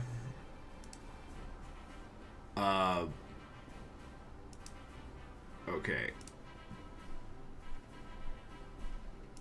Yeah, let's see here. Okay. Okay, oh, I found the part that I was talking about. Give me a sec, guys.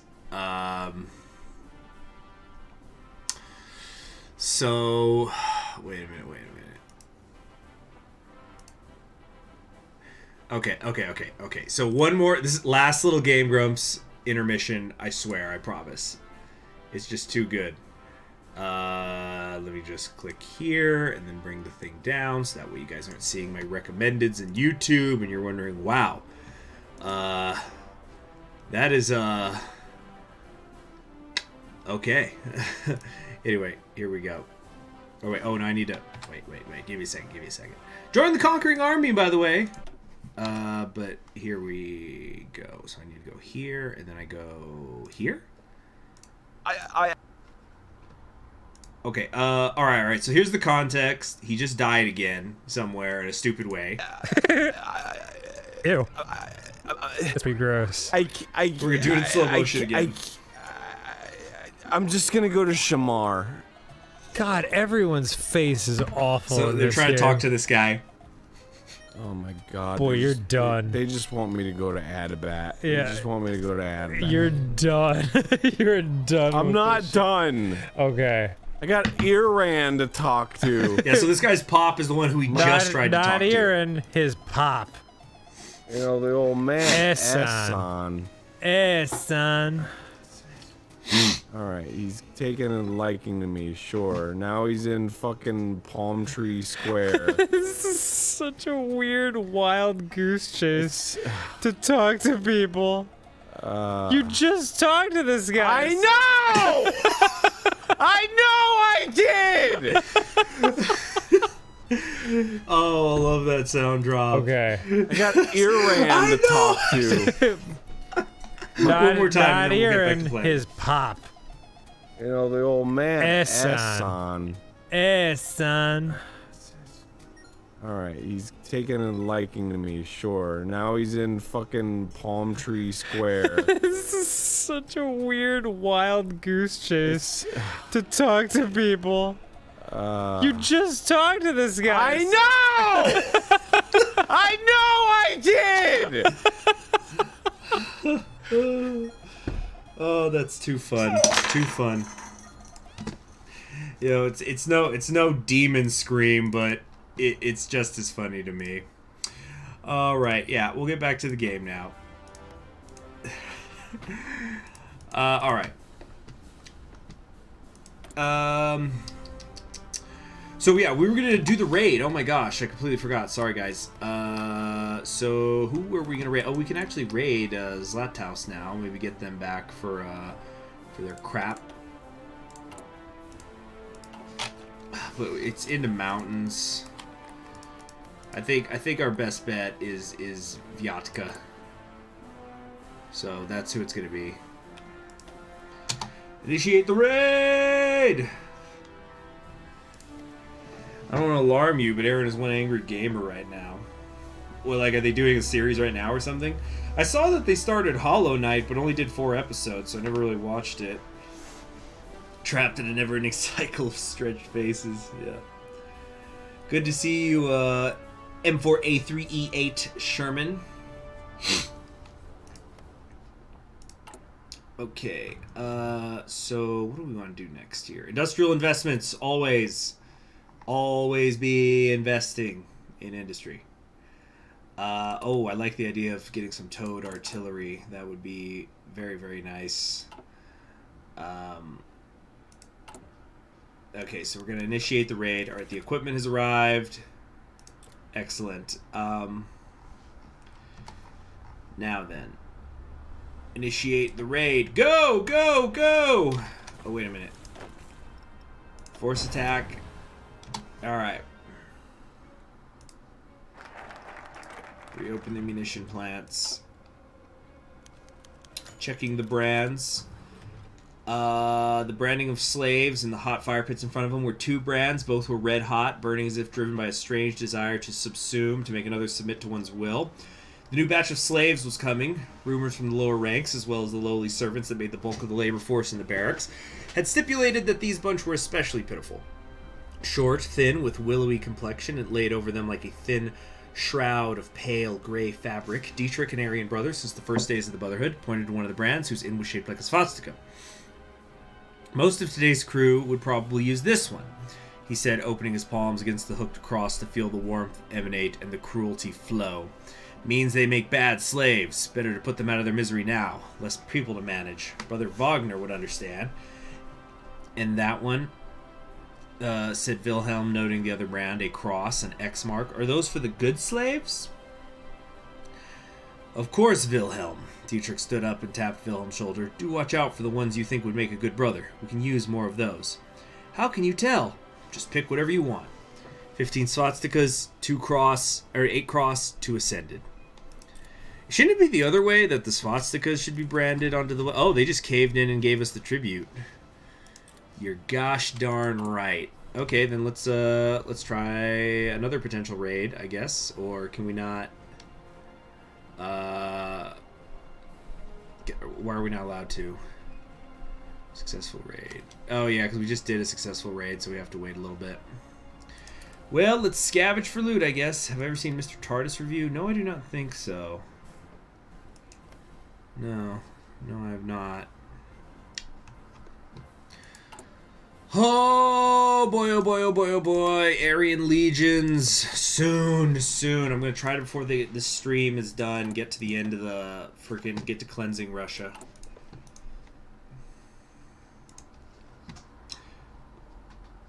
You had better believe it's true. You know I do. You had better believe it's true. You know I do. Na na na na na na na na. The Verona conference has ended.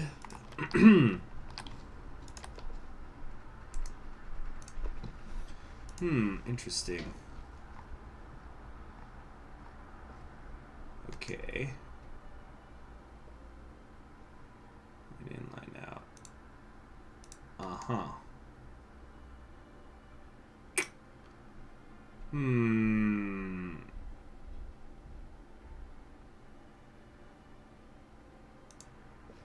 Let's see here.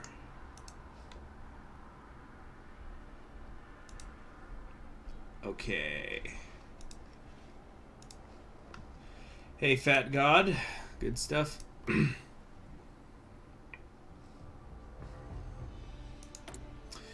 Let's see, what should we do to kill some time?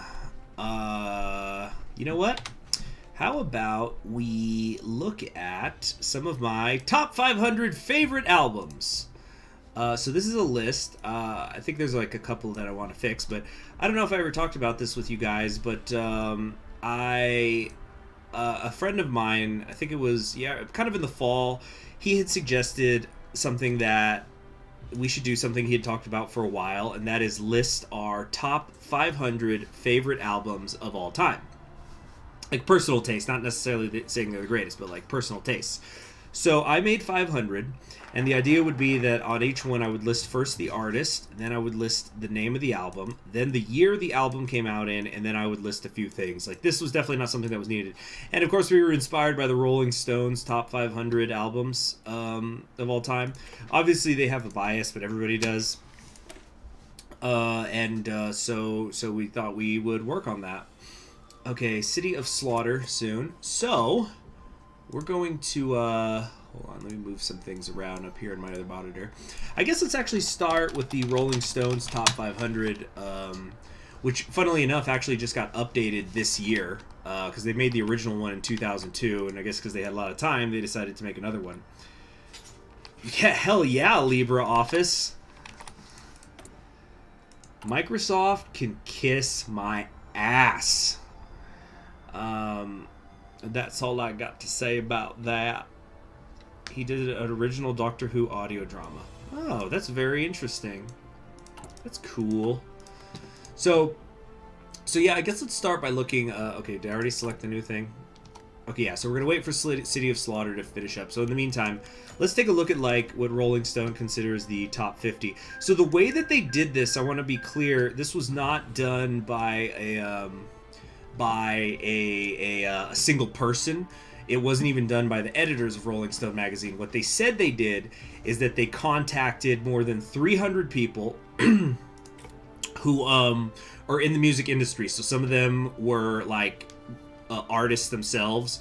So like Gene Simmons, Beyonce, Billie Eilish, Taylor Swift. But you also had people who were like the head of Atlantic Records, which is a really famous record studio, recording company, a record label, producers of music, critics, technical people. So, you know, while you might not really give a shit what Taylor Swift thinks is her top 500 albums of all time, there's a lot of people who are in the industry who work behind the scenes who voted on it too. And I'm definitely not saying I agree with everything on there, but hold on a second. We've got an inspector. Someone set off an old munitions cache. 6 slaves dead. All right, whatever. So anyway, top 50 albums of all time according to this like Rolling Stone electorate thing. Whoops. 22nd of August. Let's get off this day immediately. So I'm just going to kind of scroll it initially. So we've got Jay-Z. We have Jay-Z, Outkast. I'm listing the artists. There's Bob Marley and the Wailers, the Ramones, Paul Simon, Prince, Nas, A Tribe Called Quest, Radiohead, Rolling Stones, David Bowie, Talking Heads, Bob Dylan's Blonde on Blonde. And what? That sounds like we already have another event already. Again, I'm just doing this stuff to kill time. Okay. We got Dr. Dre's Chronic. A lot more hip-hop was on this renewed list. Michael Jackson's Off the Wall. Quincy Jones, baby. The Beatles. Inner Visions from Stevie Wonder. Amy Winehouse. Beyonce's Lemonade. Kinda Blue. Are You Experienced? The White Album. Wu-Tang, Patti Smith, Carole King, The Beatles. Velvet Underground. Which, yeah, I think this used to be the number one the last time they did the list. Velvet Underground, Notorious B.I.G., Born to Run, Radiohead, To Pimp a Butterfly from Kendrick Lamar, Highway 61, Kanye West, The Clash. We're in the top 15 now. Public Enemy, The Rolling Stones, Aretha Franklin, Michael Jackson's Thriller was 12, Revolver was 10. So now let's actually look at the top 10, and I'm going to give my opinions on these. Lauryn Hill, The Miseducation of Lauryn Hill. I've actually never heard this one. And I've been told that it was a classic in its time, and like it was an instant classic. I've never heard it though. So this is the woman who was in the Fugees, like the Refugees, the Fugees, with Wycliffe Jean. So I've not listened to that. I don't have an opinion on it. We've got Bob Dylan's Blood on the Tracks. I'm a big Bob Dylan fan. Tangled Up in Blue is an absolute classic, and of course it has the song Like a Rolling Stone, which I think is and I've never seen anything to back this up. This is just me personally. I think Like a Rolling Stone is supposed to be about Dominique from the Fountainhead by Ayn Rand. That might just be me. Having said that, definitely Bob Dylan albums I would have put higher than this. Excuse me. Prince and the Revolution, Purple Rain. I never really had listened to Prince before he died. I've heard some of his stuff. Some of it I like, some of it I don't. I think he kind of was better as an accompaniment than on his own. But he certainly was a talented guy. He just didn't make music that I personally enjoyed. Okay, so Fleetwood Mac's Rumors. This is, of course... Now here's the thing. The way that they voted on these... Hold on a second. Is they used a point system. At least that was my understanding of what I read. Why is this paused? Unpause, please. So my understanding of the way this worked is they asked everybody to rank their albums. So let's say you were making a top 10 list, and you have like everybody say make your top 10 list, and then whatever they put ranked as number 1 gets 10 points. Whoever they put as number 2 gets 9 points. Whoever they put as 3 gets 8 points, and so on and so forth. So I think what ends up happening is you end up getting some albums that people think are great but are also controversial. So, for example, me and my friends, we will frequently argue, there's artists that we all like, but we will frequently argue about which albums from them we like the most. So, for example, we pretty much all like Pink Floyd, but we argue about which is the best Pink Floyd album. And so because of this voting structure, I think that you end up with a situation where non-controversial albums rise to the top. And then so you end up with things where people might go like, oh, that's a good album, but I don't know if that's one of the greatest albums of all time, but it's a non-controversial one. So Fleetwood Mac's Rumors is something that I think everybody would say is great. Is it a top 7 album of all time? Maybe, maybe not. Obviously, there's a lot of good stuff on there. Like, it's practically a greatest hits album. And all the members shine on it. You've got Go Your Own Way. You've got The Chain, which has the La Bamba bass riff in there. And all sorts of stuff like that. Anyway, number 6, Nirvana, Nevermind. I absolutely hate Nirvana. I think they're completely overrated. I hate their music. I hate their style. I hate their aesthetic. I am not a grunge guy at all. So this needs to just completely piss off as far as I am concerned. So, yeah, definitely shouldn't be there. But I know people like it. It was important for a certain generation. Certainly not for me, though. Abbey Road is on here, which is pretty cool.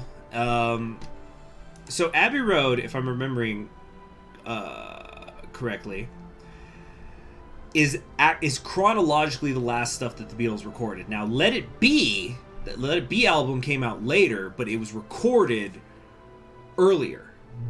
I think that's how it worked. But yeah, it's so good. You got a lot of just solid, good Beatles work. The medley at the end of the album is very cool. It's got Something on there from George Harrison, but it's ultimate. Yeah, okay, we're still moving. Yeah, we're just killing time, guys. We're just killing time until the next thing happens. So, but I personally think that the White Album is the best Beatles album. That's the one that came out in '68. It's the double album. Every single song on that album is incredible. I love them all. I've listened to that album countless times. I own it. It's one of the greatest albums of all time.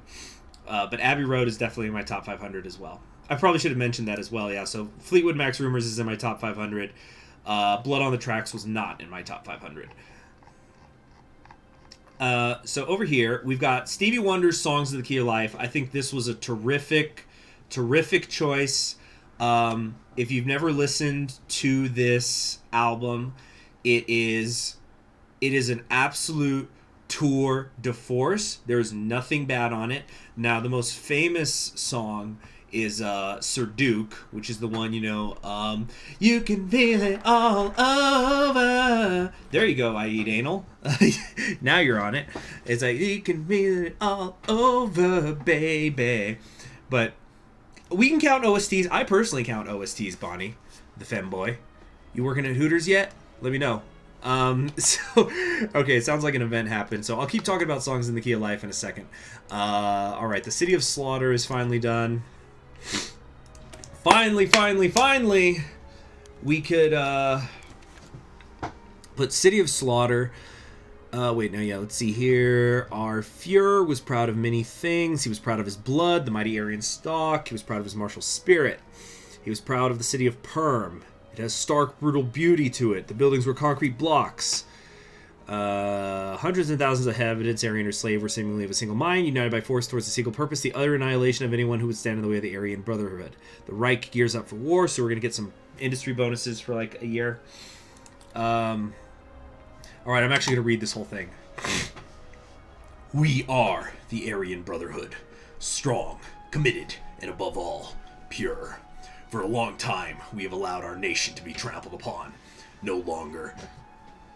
It is time for us to rise to the occasion and forge for ourselves a nation of pure, strong, and independent people to secure our position among the most honored Aryans there are. Prepare the Rite of Ascension. Prepare our brave Aryan soldiers. We must begin our march on Russia and demonstrate to Warlord and Soviet alike the superiority of our blood and our ways. It is time that we cleanse our nation, by force if necessary, to show our strength and bring it kicking and screaming into the Aryan century.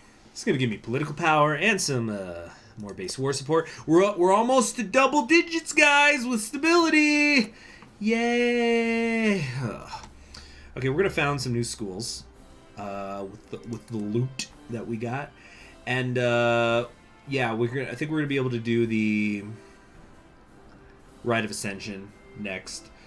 Never buy drugs from Hitler. You don't want to do it. Okay, so anyway, let's get back to this album list. So yeah, Songs in the Key of Life.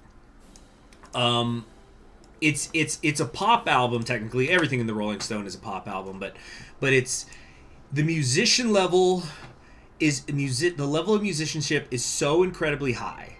It's strong from that sense. It's got lyrics with meaning. There's a lot of groove. Some of you may be familiar with Gangsta Paradise. Well, the music from that came from this album, from the song Pastime Paradise. Then there's the song Black Man, which kind of gets stuck in my head a lot because I sometimes pass this street called Red Man here in El Paso, and it makes me think of the song. And so Black Man, I don't know how else to describe this. Black Man is a history lesson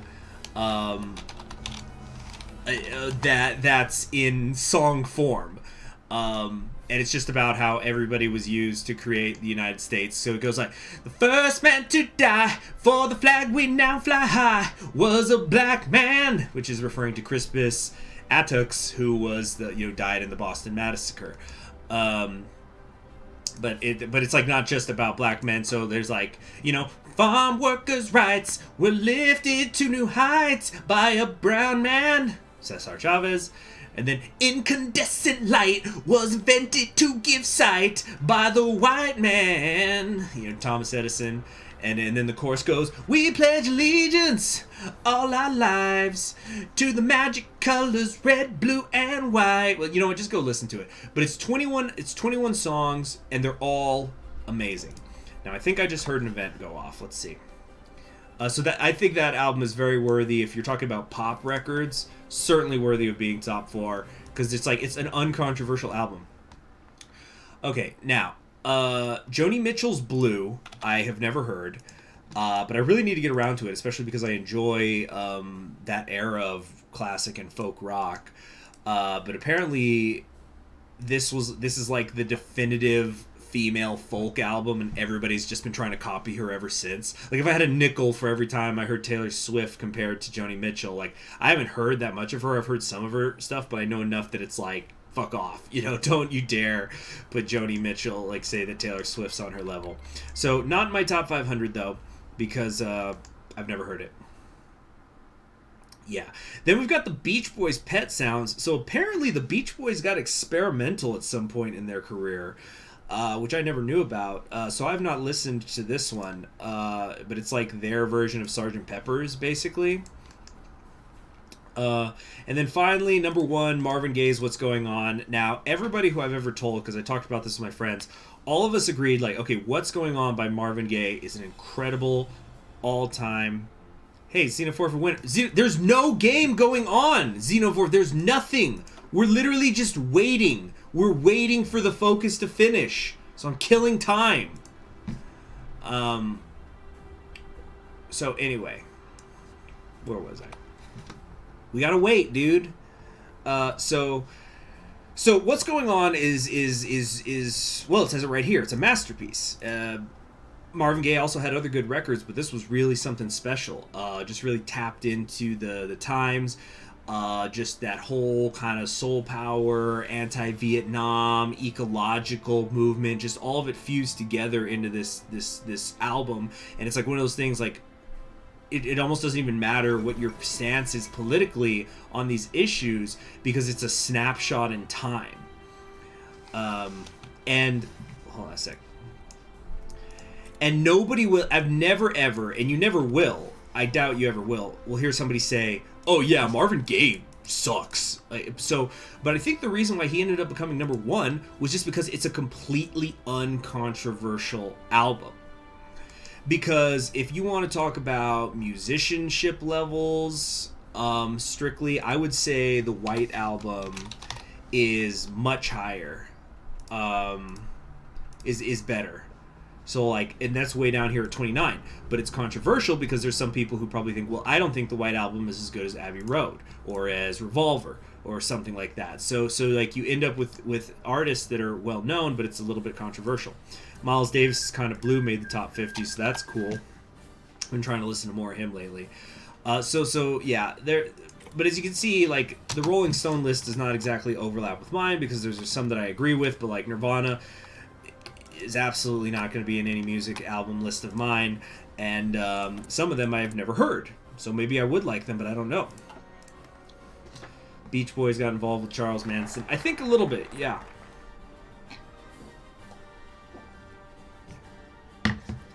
Alright, we're finally done with cleansing Russia.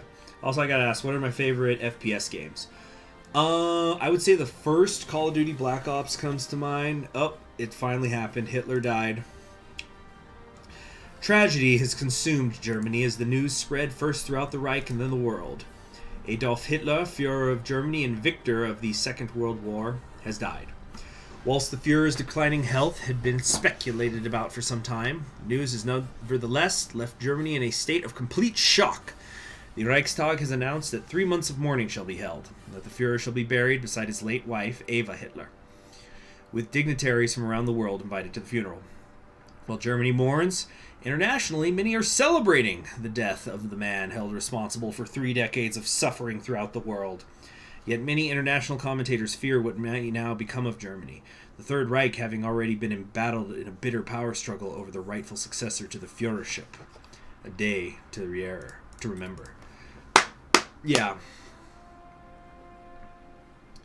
Yeah, exactly. It's hard to, like, be uncontroversial when you're making a great list. So, like, for example, let's come over here. Let's look at some of my list. Now, this is not in order of, like, my favorites. I put them in alphabetical order so I could organize them. So, like, okay, yeah, like, let's look at the Beatles here. I have got 4 Beatles albums in my top 500. I've got Abbey Road, because the side 2 medley's great, Something's great, I Want You, She's So Heavy is great, and Come Together, like, it's no question.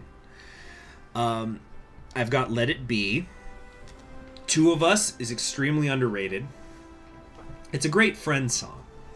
The title track is, of course, great. Across the Universe is great. And these are just highlights. I'm not saying every single song on every album is 100% 10 out of 10, or even that only the ones that I list are good, but it's just sort of because the way I went about making this, because my friends have also made these lists, it was just kind of like, all right, if we were recommending our top 500 albums to people, I want to say, okay, what makes this great? Where should you start? I put Sgt. Pepper's on here. If you ask me, everything pre-Sgt. Pepper's Beatles was just, like, they had good music, don't get me wrong, but they would have been just another band, I think, in the 60s, like the Byrds or you know, the Monkees or whatever. And it was Sgt. Pepper that started to put them into a higher echelon where they're going to be remembered for eternity. And then I put, of course, the White Album, where I just put, whole album is a tour de force. And also, I stand by this, Rocky Raccoon is the best song on the album. And yes, While My Guitar Gently Weeps is also on that album. So, like, somebody give me a letter. I'll talk about, you know, again, we're killing time while this focus... Oh, shoot, everything's about to explode! Yep, oh boy, here comes the lag. German Civil War!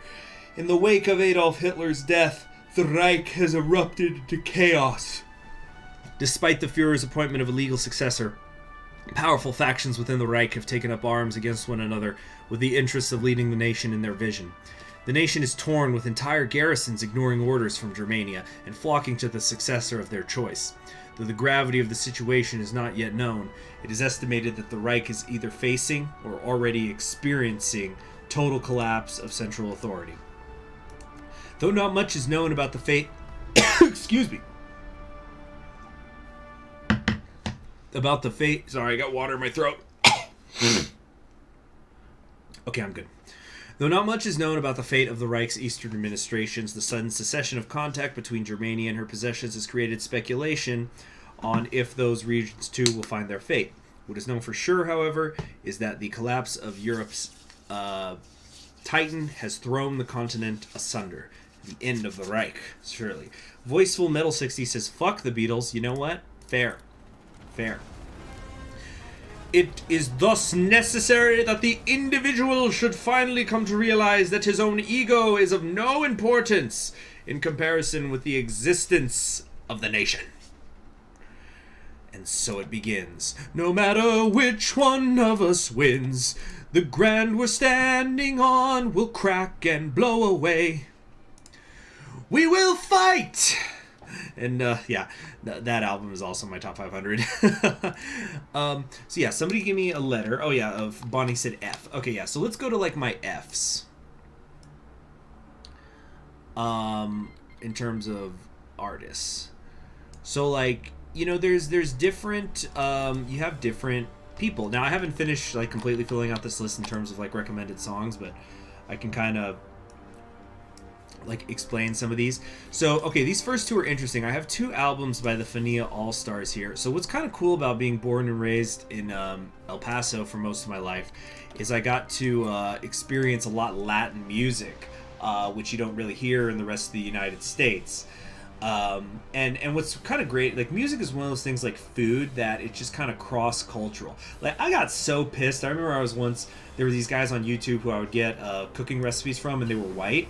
And they, which again, I don't talk about what my ethnicity is, so it doesn't really matter though. But the point is that these guys were white, but they would make foreign food. Like, they'd show you how to make Filipino food, or Vietnamese food, or Thai food, or Mexican food, or whatever. Do I have a focus running? No, there is nothing yet. I'm not able to do this yet. I think from what I'm guessing here is that we have to wait for the terror bombings to end or something. Yeah, no faction, no authority. So,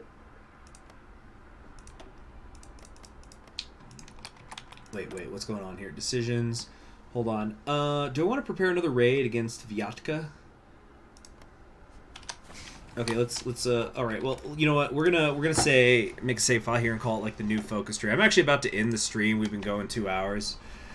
But I'm gonna give my thoughts on some of the Fs in my list, because we're just still killing time.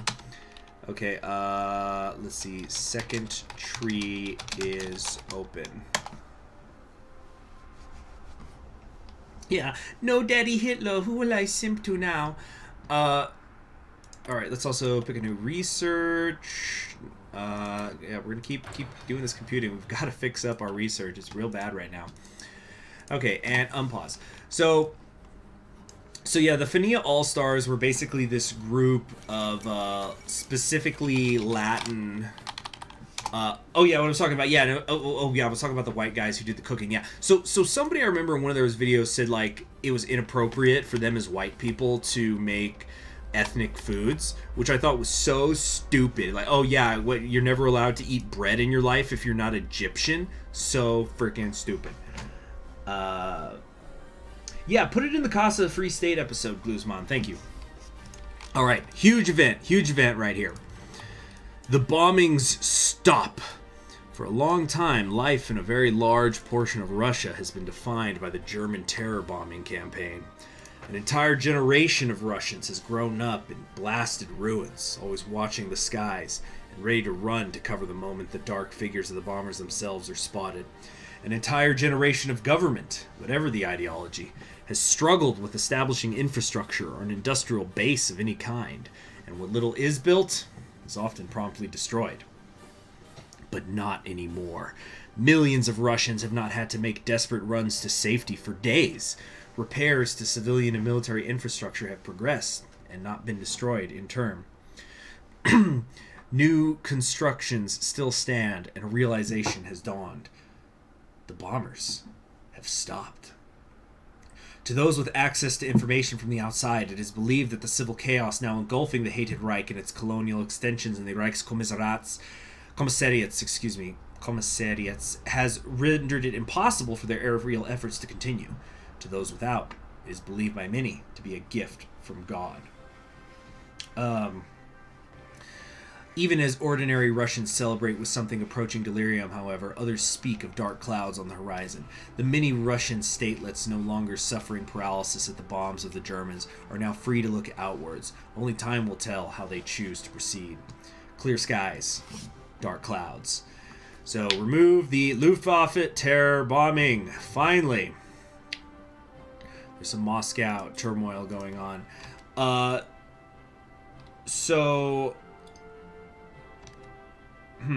Yeah, so what I was saying. So yeah, the sharing of music and food is in no way, in my opinion, an unacceptable way to experience a different culture or whatever. Like, this isn't, I don't even know, what's like some racist cultural thing? I don't know. But it's just, Hans Spiedel has assumed control in Germania. Trust Germania to explode. So anyway, so I got exposed to a lot of Latin music growing up here in El Paso. Actually, one of the members of the Fania All-Stars died, I think it was in September. Yeah, Jorge Santana. Not to be confused with his brother, Carlos Santana. But But yeah, so the Fenia All-Stars were... Oh, I'm sorry. I thought it was unpaused. Excuse me. All right. They're making the play. Yes, indeed. Okay. So now, Stilnak. So they're... we're the only Aryan enclave in Russia. We cannot let this situation get out of hand. So must the Brotherhood grow and challenge them. In the absence of the fear that the Germans bring, we must step up to restore order and stem the tide of the Untermensch that surround us. We shall stand and fight like never before, for we have never been truly alone with the Germans in the sky. So we're going to get some stability off that. Yeah, they kept bombing Russia for 20 years. It's my understanding that they're basically training exercises, right? It's like, hey, we gotta go practice our bombing runs. Let's just go do it over the Russian villages. Like, it's a way to keep everybody submissive, right? Don't let them get ready to attack again. So can we do this yet, the Rite of Ascension? No. Still no. Let's secure some more control. By the way, have you noticed that we're at 18% stability now? Exactly, Sherman. Keep them down. Kick them while they're down. Yeah, who are we supposed to simp for? There's 5 Germanys or something. Anyway, let me finish talking about it. Yeah, so the Fenia All-Stars were a salsa group, basically, because Fenia was the name of the record company up in New York City. And so they just put together a bunch of people, some of whom were well-known. Well, pretty much all of them were well-known, but they eventually all became famous on their own, even more so later. So you had, like, Ruben Blades. Okay, yeah, there's Season Frenchland. Shadow Falls Over France. Oh, the lag, it's so real. Okay, yeah. So I put 2 of their albums on here. I especially recommend, if you're ever interested in it, checking out their Live in Africa concert they did in '74, which is they went to Zaire, Africa, and performed in a stadium there, which was really interesting because it was kind of like this whole idea of like we're bringing, like, because the salsa is very Afro, like has a lot of Afro influence. So it's like, hey, check out how your music has evolved in the Western world. It's very interesting. Okay. Now, we can do Now or Never. Plowshares into Swords. Our Chance in Bashikra. Where do we attack? Where do we attack? I want to get attacking fast, quickly, soon. Now. We're going to have to do all of these. Jesus. Okay. Let's do Now or Never so we can get the army experience. So I can keep working on making my 40 wits. Whoa, what just happened? What just happened? Stop it. Ah! I don't know what's causing that. I'm not doing this, guys. Okay, that's probably the signal that it's time to end the stream. Yeah, because I don't know why it's ZIR. Yeah. Yeah, you see, look, right, to make it stop, I have to, like, hold down the right arrow key. Then it keeps doing this. Okay, yeah, so I guess we're going to end it there. You know what, let me real quick, though, talk more about my albums real quick. Let me just talk through the Fs. So, yeah, if anybody looking for music recommendations, you got Fleetwood Mac Rumors, which I already talked about. There's Flor de Toloaque, which is very cool. They're a mariachi band of all women. And they do songs in English. And I think, don't say that you don't like mariachi music until you heard it in English as well. We've got the Four Tops, who they're really famous for doing the Sugar Pie Honey Bunch. You know that I love you. Let's see, the Foxborough Hot Tubs. This was a side project that Green Day did. And then I'm tried messing with the left arrow key, but you see, if it's the left arrow key, then why isn't it doing it here? Freddie King is a blues guitarist. Think like in the mold of like Albert Collins, Albert King, B.B. King. So that's who Freddie King is. I think he's really great, really underrated. Check him out. And then I've got Frederick Chopin. I didn't really know how to list his stuff as albums, so I just listed his nocturnes and his mazurkas. Very cool stuff. Anyway, thank you very much for joining me. I'm Conquering History Games, and yeah, I'm gonna probably stream. Not necessarily saying it's gonna be tomorrow. I actually might stream again later today, depending on how some certain things go today. There's 2 tasks I really want to take care of, which are both going to take several hours, even though they're going to be here at home. But if I can get those done, I already tried pressing escape. If I can get those things done, then I will, maybe stream again later today. So anyway, thank you all for joining me on Conquering History Games. Thanks especially to everybody who donated during the stream. The capture card is on its way.